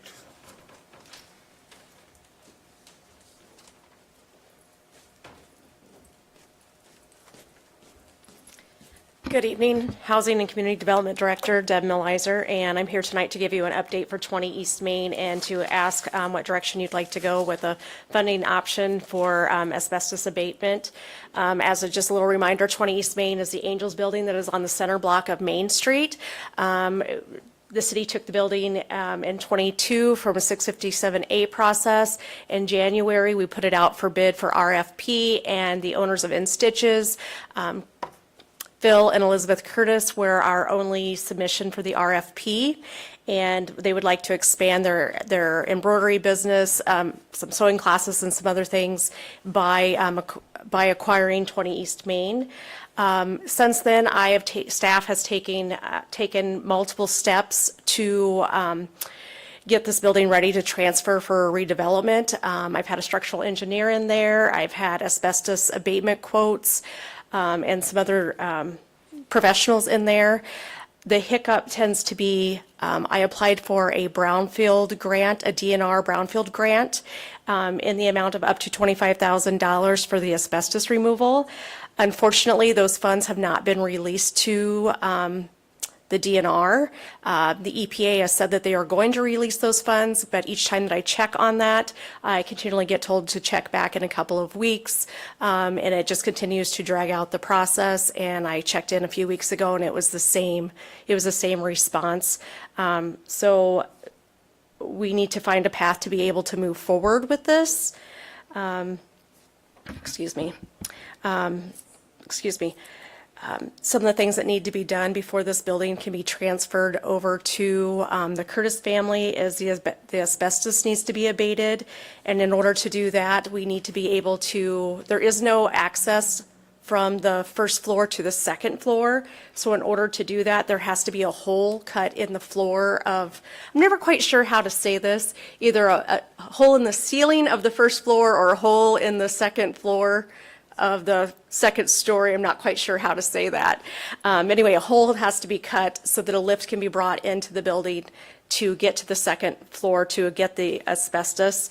The other thing that came about is there's asbestos on the mezzanine. However, from the structural engineer report, the mezzanine is not safe for anybody to even walk on it at this point. And so in order to even get the asbestos from the mezzanine, it has to be shored up. And so that has created some additional expenses in order to move this forward. And then also we would have to restore water service to the property. The lines have been off for a long time. Once they're turned back on, we could expect that there's going to be leaks. It's an old building, and we have to have the water on to abate the asbestos. So all of these things that I just listed would be an obligation of about $31,000 to $37,000.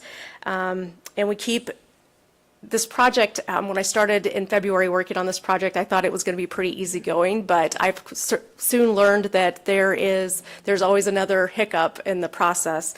So I'm asking to find a funding stream of up to $50,000 so that we have the funds available. So what I need to ask tonight is if the council would like for me to wait and see if the brownfield grant goes through, or if the council would like to move forward now. I met with Diana and Carol. There are 3 funding options available. First would be a direct payment from lost. This would be the simplest option. There would be no repayment back to lost. However, those funds wouldn't be available for another project. Second, we could do an interfund loan from lost. This would require a budget amendment or loan resolution, and repayment would be scheduled through future bond proceeds. Or the third option is an interfund loan with the Water Pollution Control Enterprise Utility. This would require council approval for loan resolution as well, with repayment scheduled from future bond proceeds. It is important to note that if the city would move forward with the asbestos removal at this point before the brownfield grant was approved, those funds, we would not be able to get those funds back from the brownfield grant. Just like any other grant, it doesn't pay retroactive. So at this time, I'm asking council's direction on how to proceed, specifically whether to wait for the brownfield funding or to authorize. I'm asking for up to $50,000 from one of the 3 city council funding options. Your Honor, if I may just add one thing. So typically, we would fund this from our D&D fund. We are low on funds in that particular fund, and so we have other items that will be coming up, I believe, that we'll need D&D money for. So the idea is, the 2 ideas about borrowing either from lost or Water Pollution Control Enterprise Utility, that would just give us a bridge to the point in time where we will be able to bond specifically for funds that can be used for the D&D program. Do you have a recommendation on this? I would recommend that we borrow from the wastewater utility fund. Your Honor, I guess it's not clear to me. Why aren't we waiting for the brownfield grant? We don't think it's going to happen? Because it seems silly that we'd pay for this if we can get a grant. Well, it's slowing down the redevelopment of the property, and I know that the city wanted to move it quickly and move it into the Curtis's hands so that they could do their business. Center block of Main Street, we have our reconstruction going on. It's just a big hurdle in order to move the project forward. And I don't know when the brownfield funds will be released or if they will be released, so we might just be sitting indefinitely if we wait for that. And there's no guarantee that we are definitely going to get it. I was asked to apply for it from the Brownfield DNR, thought we had good odds of it, but there is no guarantee. Deb, how long have you been waiting so far? I applied for that back in May. Okay. And I check on it periodically, and I'm told few more weeks, few more weeks, few more weeks. And I did a quick Google search today in preparation for today, and they still don't know when it's going to be released. And I emailed Mel Pins last week as well and didn't receive a response. We can wait a little bit longer if that's council's desire and see if there's something that comes to fruition and report back. That could be an option. Your Honor? Yes.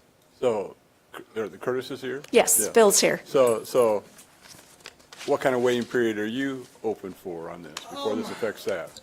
Philip Curtis, 3060 East Main, I guess. Not 20 yet.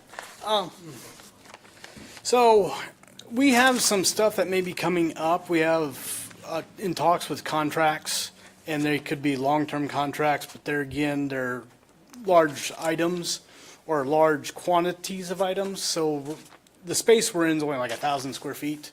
So that's kind of why we're trying to push this along if we can, is for that reason, is because we know we have some bigger things coming up that we need to spread out with, and we just don't have the room.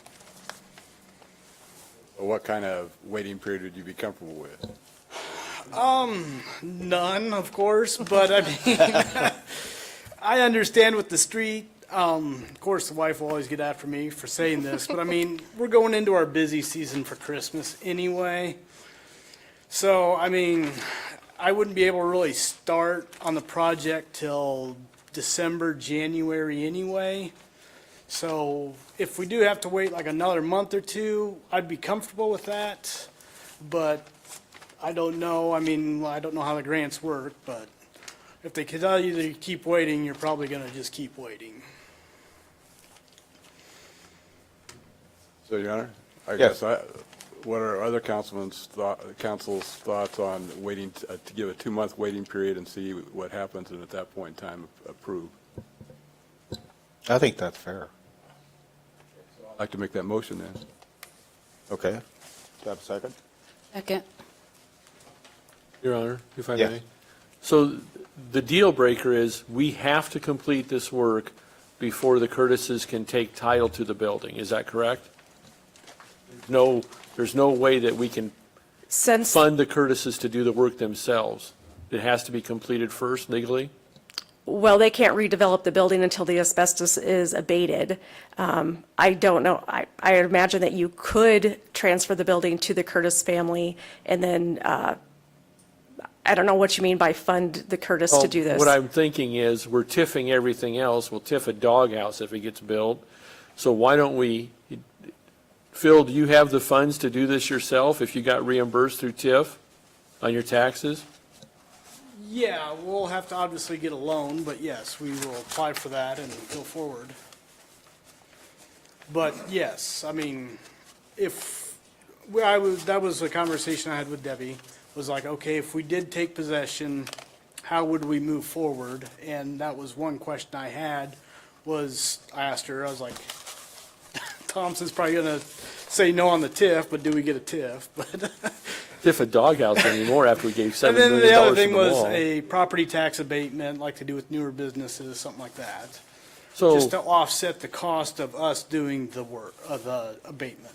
because my concern is if we delay this, and I agree, we should wait for the Brownfield grant, but if we delay this 2 months, then we're back here doing it again, and then even if we do get the grant, then we've got to line up contractors.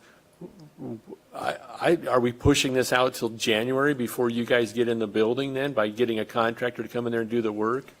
I mean, if we could get title to you somehow, Right. immediately, you could start the work, you could find it, plus, And that was another question we had, because it's conflict of interest for me to hire, the city to hire me to work on that building. I could actually do the shoring up of the floors and the walls accordingly for the contractor to do the abatement. the only thing you can't do is the asbestos removal. Correct, because it's a commercial building. Just to clarify, only the city can apply for the brownfield grant, not the, yeah, okay. Right. So that would be. Is this, are we failing to explore other options, as funding options is what I'm saying? The downtown has TIF money, correct? I'd have to see if there's a balance in the TIF, downtown TIF. I could verify that and see. It could be done, I mean, typically we reserve development agreements for larger types of developments. You could look at a forgivable loan. That could be a potential tool to use. So if they open we could do a loan to them. If they open up the facility and stay within it for a certain amount of time, we forgive the loan over time. You could do something like that. That would work. Your Honor. Oh. Diana Steiner, Finance Director. I just think it'd be difficult with TIF because there's not that necessarily that much increment. I mean, you're repairing a building, you'd have to have a valuation agreed upon of what the future taxes are going to be. It'd be more like a loan or a forgivable loan, I think would be the right structure for that. Right, rather than TIF. Yep. Yes, go ahead. Thank you. I sense it's the council's desire to wait a little bit longer. I think within that time frame, 6 weeks, 8 weeks, whatever is decided, I think there's some creative solutions that are probably on the table that we haven't explored to this point. Obviously, we would love to see you in that building. We know the realities of the building and the work that needs to be done. As opposed to rushing to a solution right now, let's wait a little longer to see how this grant plays out. But in the meantime, work with the Curtises, work with available options for funding sources and see if we can come up with something. I don't even want to guess at what that outcome is, but I think there's probably a workable solution there. I'd support that approach. So what is the motion that's on the table? What's the timeline on that? Is there an end date? We have a motion to wait 2 months to see if the brownfield grant is approved. Is that even seconded? Yes. Any other questions? Yes. Jim Shaw, 522 North 2nd Street. I just think any money that comes to them should be planned on not getting the grant. Okay? With the current administration that we have, all kinds of federal grants are getting denied. So if you get some money, you don't plan on being reimbursed.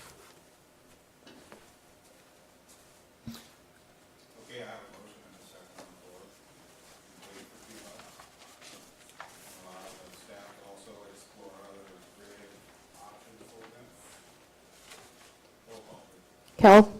Yes. Ladioff? Mitchell? Yes. Nichols? Schneider? Yes. Thompson? Yes. Fonseca? Yes. Okay. General government budget discussion. Okay. This sounds great. So this is the first of several conversations the council will have over the next several meetings. We're going to start talking about general government first.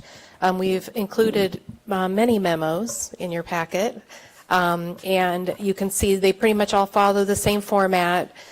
We've included the memo as well as a budget comparison report, so you can see the budget beginning in fiscal year 2024 and what the actuals were for that year as well, up to right now, we have not included actually yet our FY27 department requests. We're hoping that we can get some feedback from council through these discussions to help inform our budget requests for FY27. It's really too early at this point to propose an amendment for our FY26 budget and for the FY27 budget, but you can get a rough idea of what the line items look like based on the budget comparison report.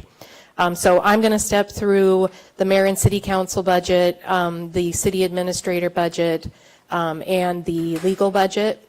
And then we have Jill Peter Meyer is going to come up and talk about HR. Alicia is going to touch on city clerk and elections, and then Diana is going to talk about finance budgets. And I believe Heather Thomas is also going to come up and talk about our funds for the City Hall building and or the Carnegie building. So I will kick it off with a brief discussion of the mayor and council budget. So these are actually two separate budgets, one for the mayor and one for city council. The primary cost in these budgets are the part-time wages for the mayor's office and for city council. There's really not a whole lot of other expenses. As you may know, or the public knows, that the mayor and the council do receive small stipends. The mayor receives $11,000 and the council members receive $5,500. I believe that's correct, for serving. And so that's really the bulk of this budget. There are very small budgets for dues, memberships, and subscriptions. Sometimes these go unused by council, and there's a small amount of money for conference costs as well. So those dollars are available for council members if they wish to attend a Iowa League of Cities conference or something like that, which I do highly encourage you to attend those kinds of things. So is there any questions about the mayor and council budget? Can we stop paying Greg? That would be up to the council. You can take a vote if you'd like. Do I hear a motion? No. Yeah, do I hear a motion? All right. Let's keep moving. Okay, so the city administrator budget, this is going to be pretty much the story with all of these budgets. The city administrator budget is, again, the primary cost driver is wages and associated benefits. I will note that 75% of my salary is paid from the general fund, while 25% is paid from enterprise funds. So we're talking mostly about general fund, but I wanted to make a note that I'm not fully funded from the general fund budget. We did see a pretty significant reduction from fiscal year 25 to fiscal year 26 in consulting and professional fees. That's because we were paying the interim city administrator out of that line item for professional fees. That has dropped from $50,000 in 25 to $10,000 in 26, which is reserved, primarily for things like facilitation, workshops, that kind of thing. And then we have some very small expenses related to travel and conference. I go to 2 conferences a year, usually the Iowa League of Cities conference, which happens to be in Des Moines this year, so I won't have hotel expenses. But I also go to the International City County Managers Association conference every year as well.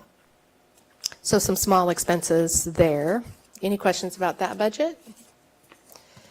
And then finally, the legal budget. It has had a slight upward trend in total budget from $85,000 roughly in fiscal year 24 to about $95,000 in fiscal year 26. Of course, the largest contributor to the overall legal expenses here is the actual legal expenses. We budget at $75,000 in FY26. And we do, let's see, I wanted to make a note about this. We also have other legal expenses. We use Dorsey Whitney for our bond counsel and for help with our tax increment financing agreements.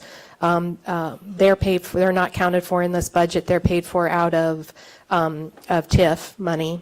And then we have HR also, we also have an HR attorney in addition to that as well. But overall, I've seen legal expense budgets much higher than this. I think it's relatively modest given the size of the city that we have for a legal budget. The one thing I would suggest that at some point we probably want to consider if we want to bid this service out, that we may or may not end up with better hourly rates. Right now, our hourly rate for attorney support is about $200 an hour.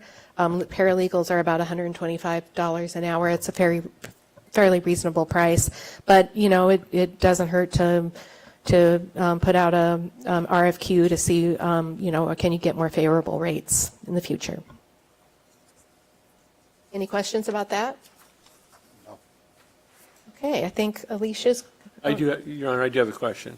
Okay. So are we racing the clock on putting RFPs out for proposals on legal services? Racing the clock? Is there a time period that's better served for us or not? I don't think so. I think Alicia is going to go next. Okay. Yes, Alicia Hunter. I will review the city clerk budget. Again, the primary cost driver is of this budget is wages and benefits. Some other larger significant reoccurring expenses are for the advertising and legal publication of all of our minutes, public hearings, ordinances, et cetera. I cover the dues and memberships for the Iowa League of Cities and for the Chamber. We have consulting and professional fees for the codification of ordinances, and then we have the contract maintenance agreement for the agenda and meeting management system. Other minor expenses include like travel and training for my required certification.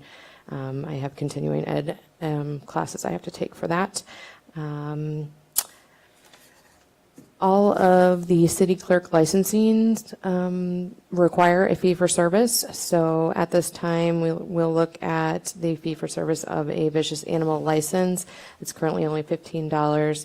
This license does require attorney review, so this fee could be increased. We're going to have our animal ordinance committee review that fee and see if we should adjust that. Is there any questions about city clerk budget? Have any questions? And then for the election budget, pretty straightforward. We budget for the city school election each year. That is a shared expense. This year's budget, we have $20,000, which we shouldn't even get close to that. But in case there were a need for a special election, we did also budget for that. These are fairly straightforward budgets. I think when you get maybe into the more meatier budgets, you'll have more questions, but just an observation. Okay. Honor, how much is a special election running now? The last special election we had in July of '24 for the 4th Ward vacancy was $6,928.97.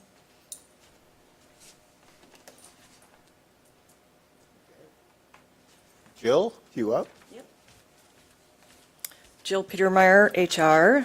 So my budget is very simple, pretty much wages and benefits. And 86% of mine comes out of the general fund, but then road use tax is put back in to reimburse 10% of that. 14% is out of enterprise funds.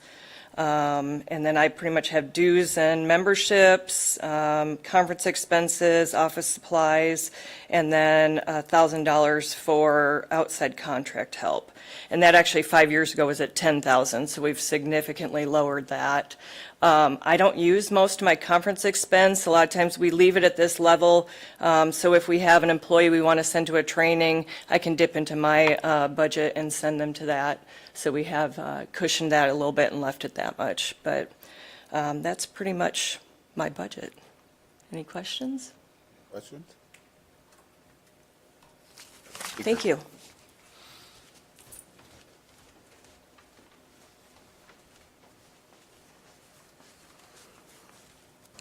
Diana Steiner, Finance Director.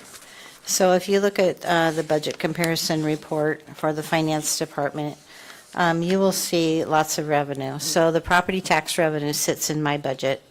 So for FY26, almost $7.8 million. It sits in my budget because we don't want to allocate every payment to every department at each time, and that way we can track better of what's coming in. Like I said in my memo, last legislative session, there's a big discussion about changing the property tax system. So for this point in time, we just left it as is. As we get more information, as the session gets closer and they have a more inkling of what they're going to do and how they're going to treat valuations, then we'll update that number. There are a few things, though, that we do know right now. One of them is for the Senate File 295 backfill. So what that is many, many years ago, when they changed the property tax system, they charged commercial and industrial property, their valuations at 90% became taxable. And the state said that they would make up the difference to the cities. Well, over time, they keep cutting that appropriation, and this is actually being phased out. So that alone is another $24,000 decrease. As you know, interest rates are dropping, so I lowered that by $10,000. So just in revenues alone, we're looking at a $32,000 drop. Nothing else changes for the property tax, which we know it will. For the expense side, there are 5 staff in the finance department. Have an accounts receivable cashiering clerk, have an accounts payable clerk, have an accounting specialist who primarily does payroll, have an accounting manager, and myself. So other major expenses are the auditing fees, which since we just brought the annual comprehensive financial report last time, you're aware of that. Software maintenance is also a big one. So our Tyler Technologies accounting software is a lot of money every year. All the other expense lines are fairly small. So we do plan on putting out for bid the auditor contract. It hasn't been bid out since I started here over 10 years ago. So we will do that. Don't know if the price will go up or down. I know that they are finding hard, they are having a hard time finding people themselves, and so the rate just keeps going up. So is there any questions on the finance budget? If not, we'll go on to information technology. Anyone have any questions? Thank you, Diane. Okay, so now I'm going to talk about information technologies budget. The major piece in this is that we do contract out with BDH Technology. We pay for 80 hours a month. Their base cost is about $68,000. And then we also have maintenance agreements for software and hardware that also run through that budget. And then any costs for phone repairs run through that budget as well. Any questions on the IT budget? One thing I want to mention, at the next council meeting, I'm going to present the technology plan. This was something that the council identified in the last goal-setting report, and I would just say in general, we have some IT needs in the city. We've got software that's somewhat dated, and there are some better solutions out there, I think, for us. So just know, coming up, I think we're going to be recommending some, doing a few different things as it pertains to technology, particularly software.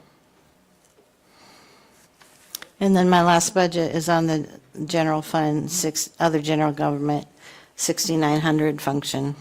There's not a whole lot of activity in this. Primarily, contract outside help is budgeted $5,000. This is to administer the dependent care and medical care reimbursement account by a third-party administrator. Any questions for me? Thank you. You.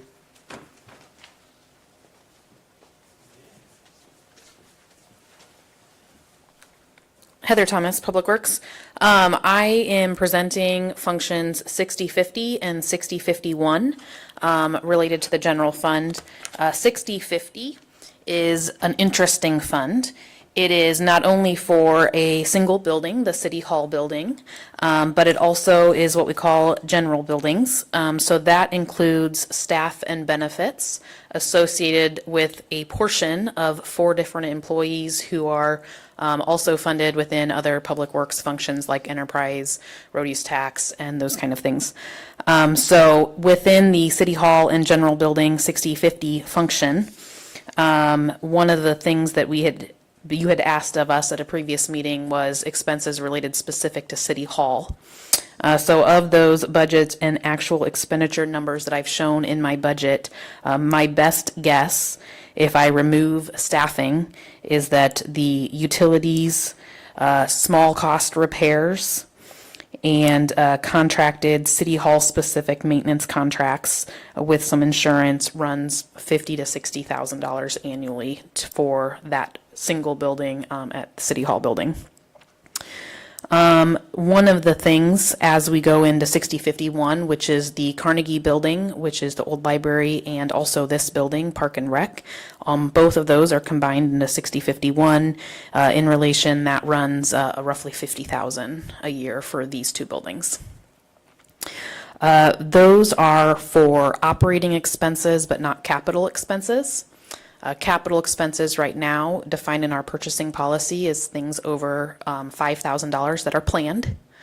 As I outlined those in the memo, between the City Hall and Carnegie buildings, over the past 3 years, we have pulled roughly $300,000 from Fund 031, which is the Building Maintenance Fund. We are projected to take that fund down to zero and have no reoccurring funding source for 031. So as we move forward into the budgeting process, we will need some guidance and direction from City Council on how to fund building maintenance, because there's no longer a funding source available for that. As far as cost drivers go, I mentioned in the 60/50 fund, a large portion of that is a portion of 4 different staff members that are maintaining buildings like the Carnegie, the library, police and fire building, Coliseum, and all of the park and rec facilities. So all of that is out of that 60/50 fund as well. Let's see. Primary cost drivers in 6051, which is Carnegie and Park and Rec, is insurance, outside maintenance contractors like the fire alarm, generator, budgeted, small repairs, utilities, and then very minor equipment and operating expenses. Most of the equipment for building maintenance comes out of road use tax, because we dual purpose that between traffic signals, street lighting, and those kind of things. As far as efficiency or elimination opportunities go, we've already talked about looking at the use of different city facilities to either increase the amount that we use them, and then also we've had some energy efficiency project discussions in the past as well. However, with those energy efficiency projects, whether that be solar, windows and doors that need upgraded, HVAC systems, those all require upfront capital costs. Fee-for-service opportunities, these two buildings, particularly between City Hall, Carnegie Park and Rec, there's not a lot of space that's available for rent or leasing. That was something that had previously been discussed under a previous city administrator as far as reuse of the second floor. That discussion didn't go any further for various reasons, but that is something that could be reevaluated if that was of interest.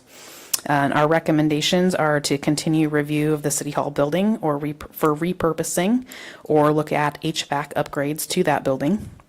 We would recommend maintaining the current funding levels and projections unless new facilities are added or old facilities are removed.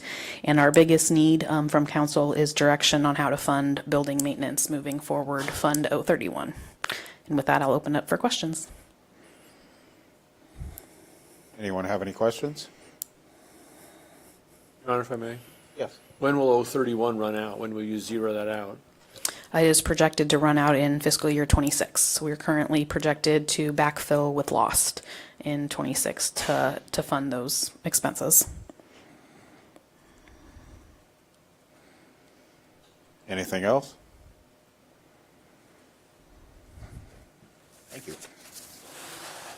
I think that concludes the discussions on the various budgets for this evening. Okay, moving on to our last discussion item. It wouldn't be a meeting without discussing chicken keeping. I forgot that was on the agenda still. Clayton. Clayton Etter, Assistant Director, Housing Community Development. You might recall back in your June 23rd meeting, there was public comment about requesting an allowance for chicken keeping on residential properties in the city. The chicken keeping is currently addressed in Chapter 90, Animal Keeping in the city. And it's really broader, poultry and domestic fowl. It includes chickens, roosters, turkeys, ducks, geese, regardless of the purpose of which they're owned or possessed. They're currently prohibited on all residential properties in the city limits. It is allowed on non-residential properties, provided they comply with some setback requirements.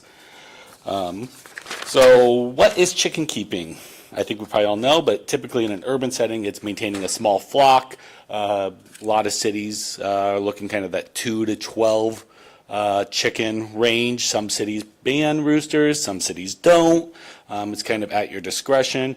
In the past, I had reached out to Iowa State University ag departments asking, hey, what's the best way to handle chicken keeping in cities? Because I couldn't find a lot of research out there. And their advice back to me was, it's whatever your city council wants. We don't research it. So it's kind of our top ag experts in the country don't really have great advice for us there, unfortunately. But I did look at a lot of other peer communities. So what are some of our peers doing, especially those immediately adjacent to us? LeGrand, they prohibit chickens except by written consent of the city council or within their agricultural zoning district. Melbourne, it wasn't really clear to me. They do allow for up to 6 cats and dogs or some combination, but chickens were a little unclear. I'm seeing that they're not allowed except for agricultural. I did catch, I believe. State Center only allows it in their agricultural district. Appears to be prohibited elsewhere. The unincorporated Marshall County largely prohibits it except in agriculture. There is some allowances in their rural residential district or their unclassified under certain conditions. That's a very quick rundown of kind of what's kind of happening around us. So what are some options you could consider? Option 1, do nothing, keep them prohibited in city limits. Option 2, you could allow it by right, just broadly throughout the city. It's kind of a one-size-fits-all scenario. Downside of this is there's not really an ability to allow for special exceptions or variances from the process. Option 3 would be to incorporate it into the zoning code, which we could then utilize the powers of the Board of Adjustment to allow for special use permits on cases that maybe don't fit the mold exactly. We have some properties that may be multi-acre, but they're residential, and they might be proper for for chicken keeping. But if we just say they're outright not allowed, they can't do it even if they have multiple acres. But zoning could then allow for you to restrict it down and say, for example, you have to have a minimum of a half acre to have chickens, and at that point you can only have so many chickens. Let's say it's 6 chickens, for example. And then we can establish a process to allow for special use permits from Board of Adjustment for people that either maybe want to have them on a smaller lot, or we want to have more chickens, or they just don't fit that mold exactly. It allows you to address those case-by-case specifics. So I did kind of provide you in my memo a table of how you might incorporate animal keeping into the zoning code. I would suggest if we did kind of an option 3, we address all animal keeping at that point, not just chickens. Just kind of set up that process and that we can address all types of animal keeping through a Board of Adjustment. There's many cities that do it different ways. You do have that prohibited. Some cities do it more in that option 2, but with an annual permit. Then there's cities that do it in the option 3 as well, that do it through zoning, again, maybe with a permit, maybe with not. So it really comes down to what is the comfort level of the city council, what is the comfort level of the people of Marshalltown. I would be recommending a process similar to option 3, since it allows for establishing a process for special uses or variances to address those unique conditions. We could set thresholds high and say you have to have a minimum of 5 acres. That may eliminate almost all properties in town outright, but then it at least affords them an ability to request an allowance on a case-by-case basis. With that, I will wrap up my comments right there and take any questions, or we can have discussion. Your Honor. So I checked some other communities, like Ankeny will allow up to 6. Mm-hmm. Everybody says no roosters, and I know exactly why as a farm kid. It has a permit, and it's got its like setback requirements. Mm-hmm. Des Moines has up to 6 with a permit, and it's got setback and housing requirements. Cedar Rapids, Davenport, Iowa City, Dubuque, Urbandale, Marion, Cedar Falls, Waukee, all allow at least 6, but everything has regulations about what kind of enclosure, how far setback, how far from neighbors, all those kinds of things. All that I would support. But I don't see a lot of difference between this and 6 dogs. I'd rather have 6 chickens than 6 dogs. Yeah, a lot of cities have been transitioning to allowing for chicken keeping. The citizens have been requesting it. A lot of people want to keep chickens primarily for egg production, though there's other reasons. Some people do it for meat, that's less common. Some people do it simply for companionship. I have had people in previous employment that had pet chickens. So it does happen. I've seen it in all sorts of fashions, and being a zoning administrator, my go-to is let's put it into zoning, I think, but that's not inherently the route we have to go. It's just what I'm familiar with. But I'd put very strict limits on whatever the council decides to keep it very small scale and protect the neighbors as well. And no roosters. You know, I come from Johnston, previous to here. In Johnston, it was allowed 2 chickens on lots of 20,000 square feet or larger, or you could do a special use to allow for more chickens or to have it on a smaller lot. I'm glad to see that maybe Des Moines has changed it. Last time I looked at Des Moines, you could have hundreds of chickens on properties. It was pretty insane. So I think they revised theirs downwards. But you're spot on with the cities you're marking is what I'm seeing as well. Yeah, Your Honor, I do not want to open Pandora's box. I'm very much in favor of leaving things the way they are. If there's any ambiguity in if we allow chickens or not, people are just going to have chickens. Our citizens, unfortunately, don't pay too close of attention to what the ordinances actually say too often. I think this would be a nuisance problem, make a lot of neighbors angry at each other. I just think we leave it the way it is with chickens banned. Your Honor? Go ahead. I just wanted to answer that, what Councilman Schneider said. The scary thing is, the way our ordinance is written right now, there's a commercial lot behind my house. It's a parking lot, and chickens are allowed on commercial property, correct? That is correct. So I did the research with the setbacks, and the guidelines, chickens need 10 square feet to free range. So I could have 450 chickens if I rented that lot from the bank. I could have 450 chickens in my backyard, basically. At present, we do not cap the number of chickens that can be kept on non-residential properties. This is crazy, you know, because there are loopholes to have chickens in town if you just put them on a commercial property. So, and I know the complaints I get, it's they have the roosters, or they have the breed that does still crow. I didn't know hens crowed until I was in Missouri and found out that they have hens that crow. There's different breeds, so. Oh, they're Missouri. It's Missouri. Yeah, trust me, I got that when I was down there. Yeah, I got that. So I guess I'm on that committee for the dogs and cats, and we're looking to take everything out of 90 that's livestock and poultry and throw it into planning and zoning anyway. That was our direction, I think, we're going to go. So I guess I can see some cases where chickens could be kept. I don't know what the answer is for the size of the lots. I know I have friends that have chickens in their neighbors' yards, and no matter how many they have or how far the setback is, it's still noisy. So Councilman Schneider's right. There is no win on this, but I think we need to at least look at moving it into the planning and zoning, like you're recommending. Your Honor? Go ahead. I found the same list as Councilor Nichols. Omelet.com, is that where you found it, ironically?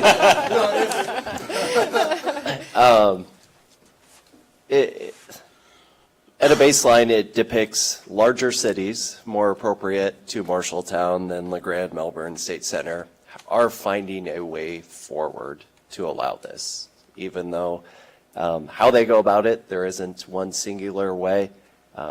I don't run as much as I should, but in the mornings I hear roosters around town. We already have chickens. I just don't think this is a fight that we can put up any longer, but let's work to create the right parameters, and whether that be planning and zoning or we set that direction, I would be in support of that.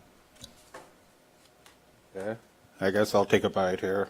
I grew up with the privilege of on a farm with 300 chickens. In my opinion, in town, the only good chicken comes with mashed potatoes and gravy or in a burrito. Okay? But in fairness, I did call a couple cities around about our size, a little bit bigger, and I talked to Cedar Rapids, and they're totally rewriting their chicken thing now because what they have doesn't work. She pointed us toward Denver, Colorado as the most ironclad chicken thing you can do. But what that involves in is first you got to take a class on chicken husbandry. You apply for your permit. You get an inspection. Then you have to put down what you're going to deal with the manure, which I can verify is not pleasant. But what you're going to do with the manure, what veterinarian that you're going to plan to use, and then a yearly reinspection. And I said, well, that seems kind of extreme, a yearly. And she said, because what some people do is they apply for their chicken permit and they're all legal, they're all good, they get 4 or 6 hens or whatever, something like that. But if you don't do a reinspect, some people will change over to fighting cocks. And so that's why a yearly inspection is good. I am not in favor of doing it by lot size because I think that if you can afford a great big lot, that's great. But I think if we're going to do chickens, I think it ought to be available to everyone up to a certain point that you just don't have enough room for 2 chickens or 1 chicken. But I don't think that some people ought to be able to have chickens and other people not, if they don't want them to. Cedar Rapids also brought up that about every 2 years new chicken disease comes through. Last year they had a disease come through and it infected the feral cats that were in town. And they were very, very worried that it was going to transfer to human at that point. Now you have another problem. I also have a problem with our police chasing chickens. Yeah, you're with me, aren't you? Yeah, okay. I think our police have things that are better to do. Hens also make a lot of noise, not just roosters. Let's not kid ourselves. In order to do something like to go down through all the things that I risked, we're talking a lot of staff time. And the last thing I want to do, I want to keep them focused on keeping everything cleaned up and nice.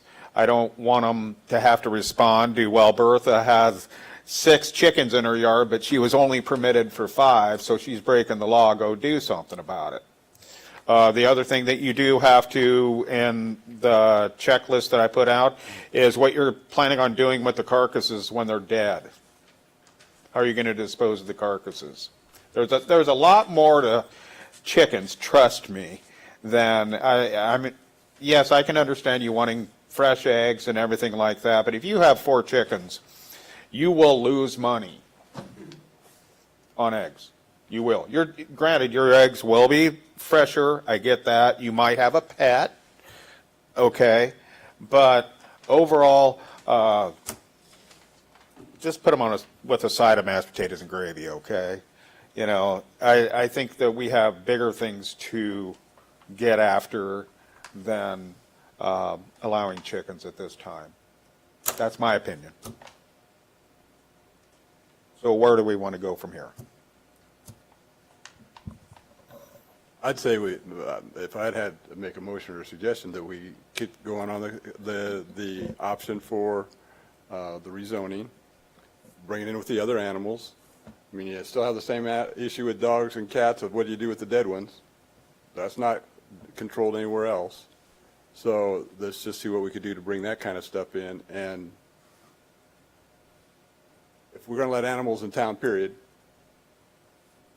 let's be reasonable and set limits and have animals now. And let's not have 10 dogs. Let's have limits on the cats and dogs somebody can have as well. I think we already do. Yeah, We do. You currently capped at 3 in any combination of cats or dogs. You can have 2 cats and a dog, 2 dogs and a cat. I think it's just dogs. You can have as many cats as Is you it? want. Yep, that's right. You can have as many cats. And I think you're also can have as many That's something rat- the animal committee's looking at. That's, yeah. and you can also have as many rabbits as you want. Just so I understand, are you, Councilmember Nichols, are you suggesting that staff would refer the topic to the P and Z Commission and look at option 3? Is that? If I understood correctly, Councilman Thompson is on a committee that's looking at this kind of stuff for other animals? And just that be included? We're looking, yes, we're looking at dogs and cats, and Carol gave us a direction that we'll move all the livestock, poultry out of 90 and put it in P and Z anyway. Yeah, that was the suggestion of the committee, was to actually refer it to the P and Z Commission and remove it from Chapter 90. I think that was generally received. So if we do nothing here, that committee's going to come to this body and recommend that they go to P and Z anyway. So if we don't make this motion and move forward to recommend, Clayton get a head start on this, that's the recommendation this body's going to deal with in a couple months anyway. Your Honor, one comment. I cannot believe this is going to be popular in Marshalltown. I've had 0 people in 4 years come up to me asking to have chickens. There's been one person I know approaching the city clerk to have chickens, and I've had dozens complain to me about chickens. I cannot believe this is going to be politically popular to allow chickens in Marshalltown. Your Honor? Yes. We had one lady a few meetings ago that stood up, and she has zone that she can have horses and cows, but she can't have chickens. There's a problem with that, I think. If you are able to have other livestock, you should be able to have chickens too. Your Honor, if I may, I'll just make the motion to refer this to P and Z because we can take action on it when it comes back. Let's just move it forward and deal with it. And at the same time, we'll be talking about coming out of the Dog and Cat Committee too. So I'll make that motion to let Clayton get a head start on it. I would second that. Okay, I have a motion and a second. Any other questions or comments? Have roll call, please. Fonseca? Yes. Kell? Yes. Vladdyhoff? Mitchell? Nichols? Yes. Schneider? No. Thompson? Yes.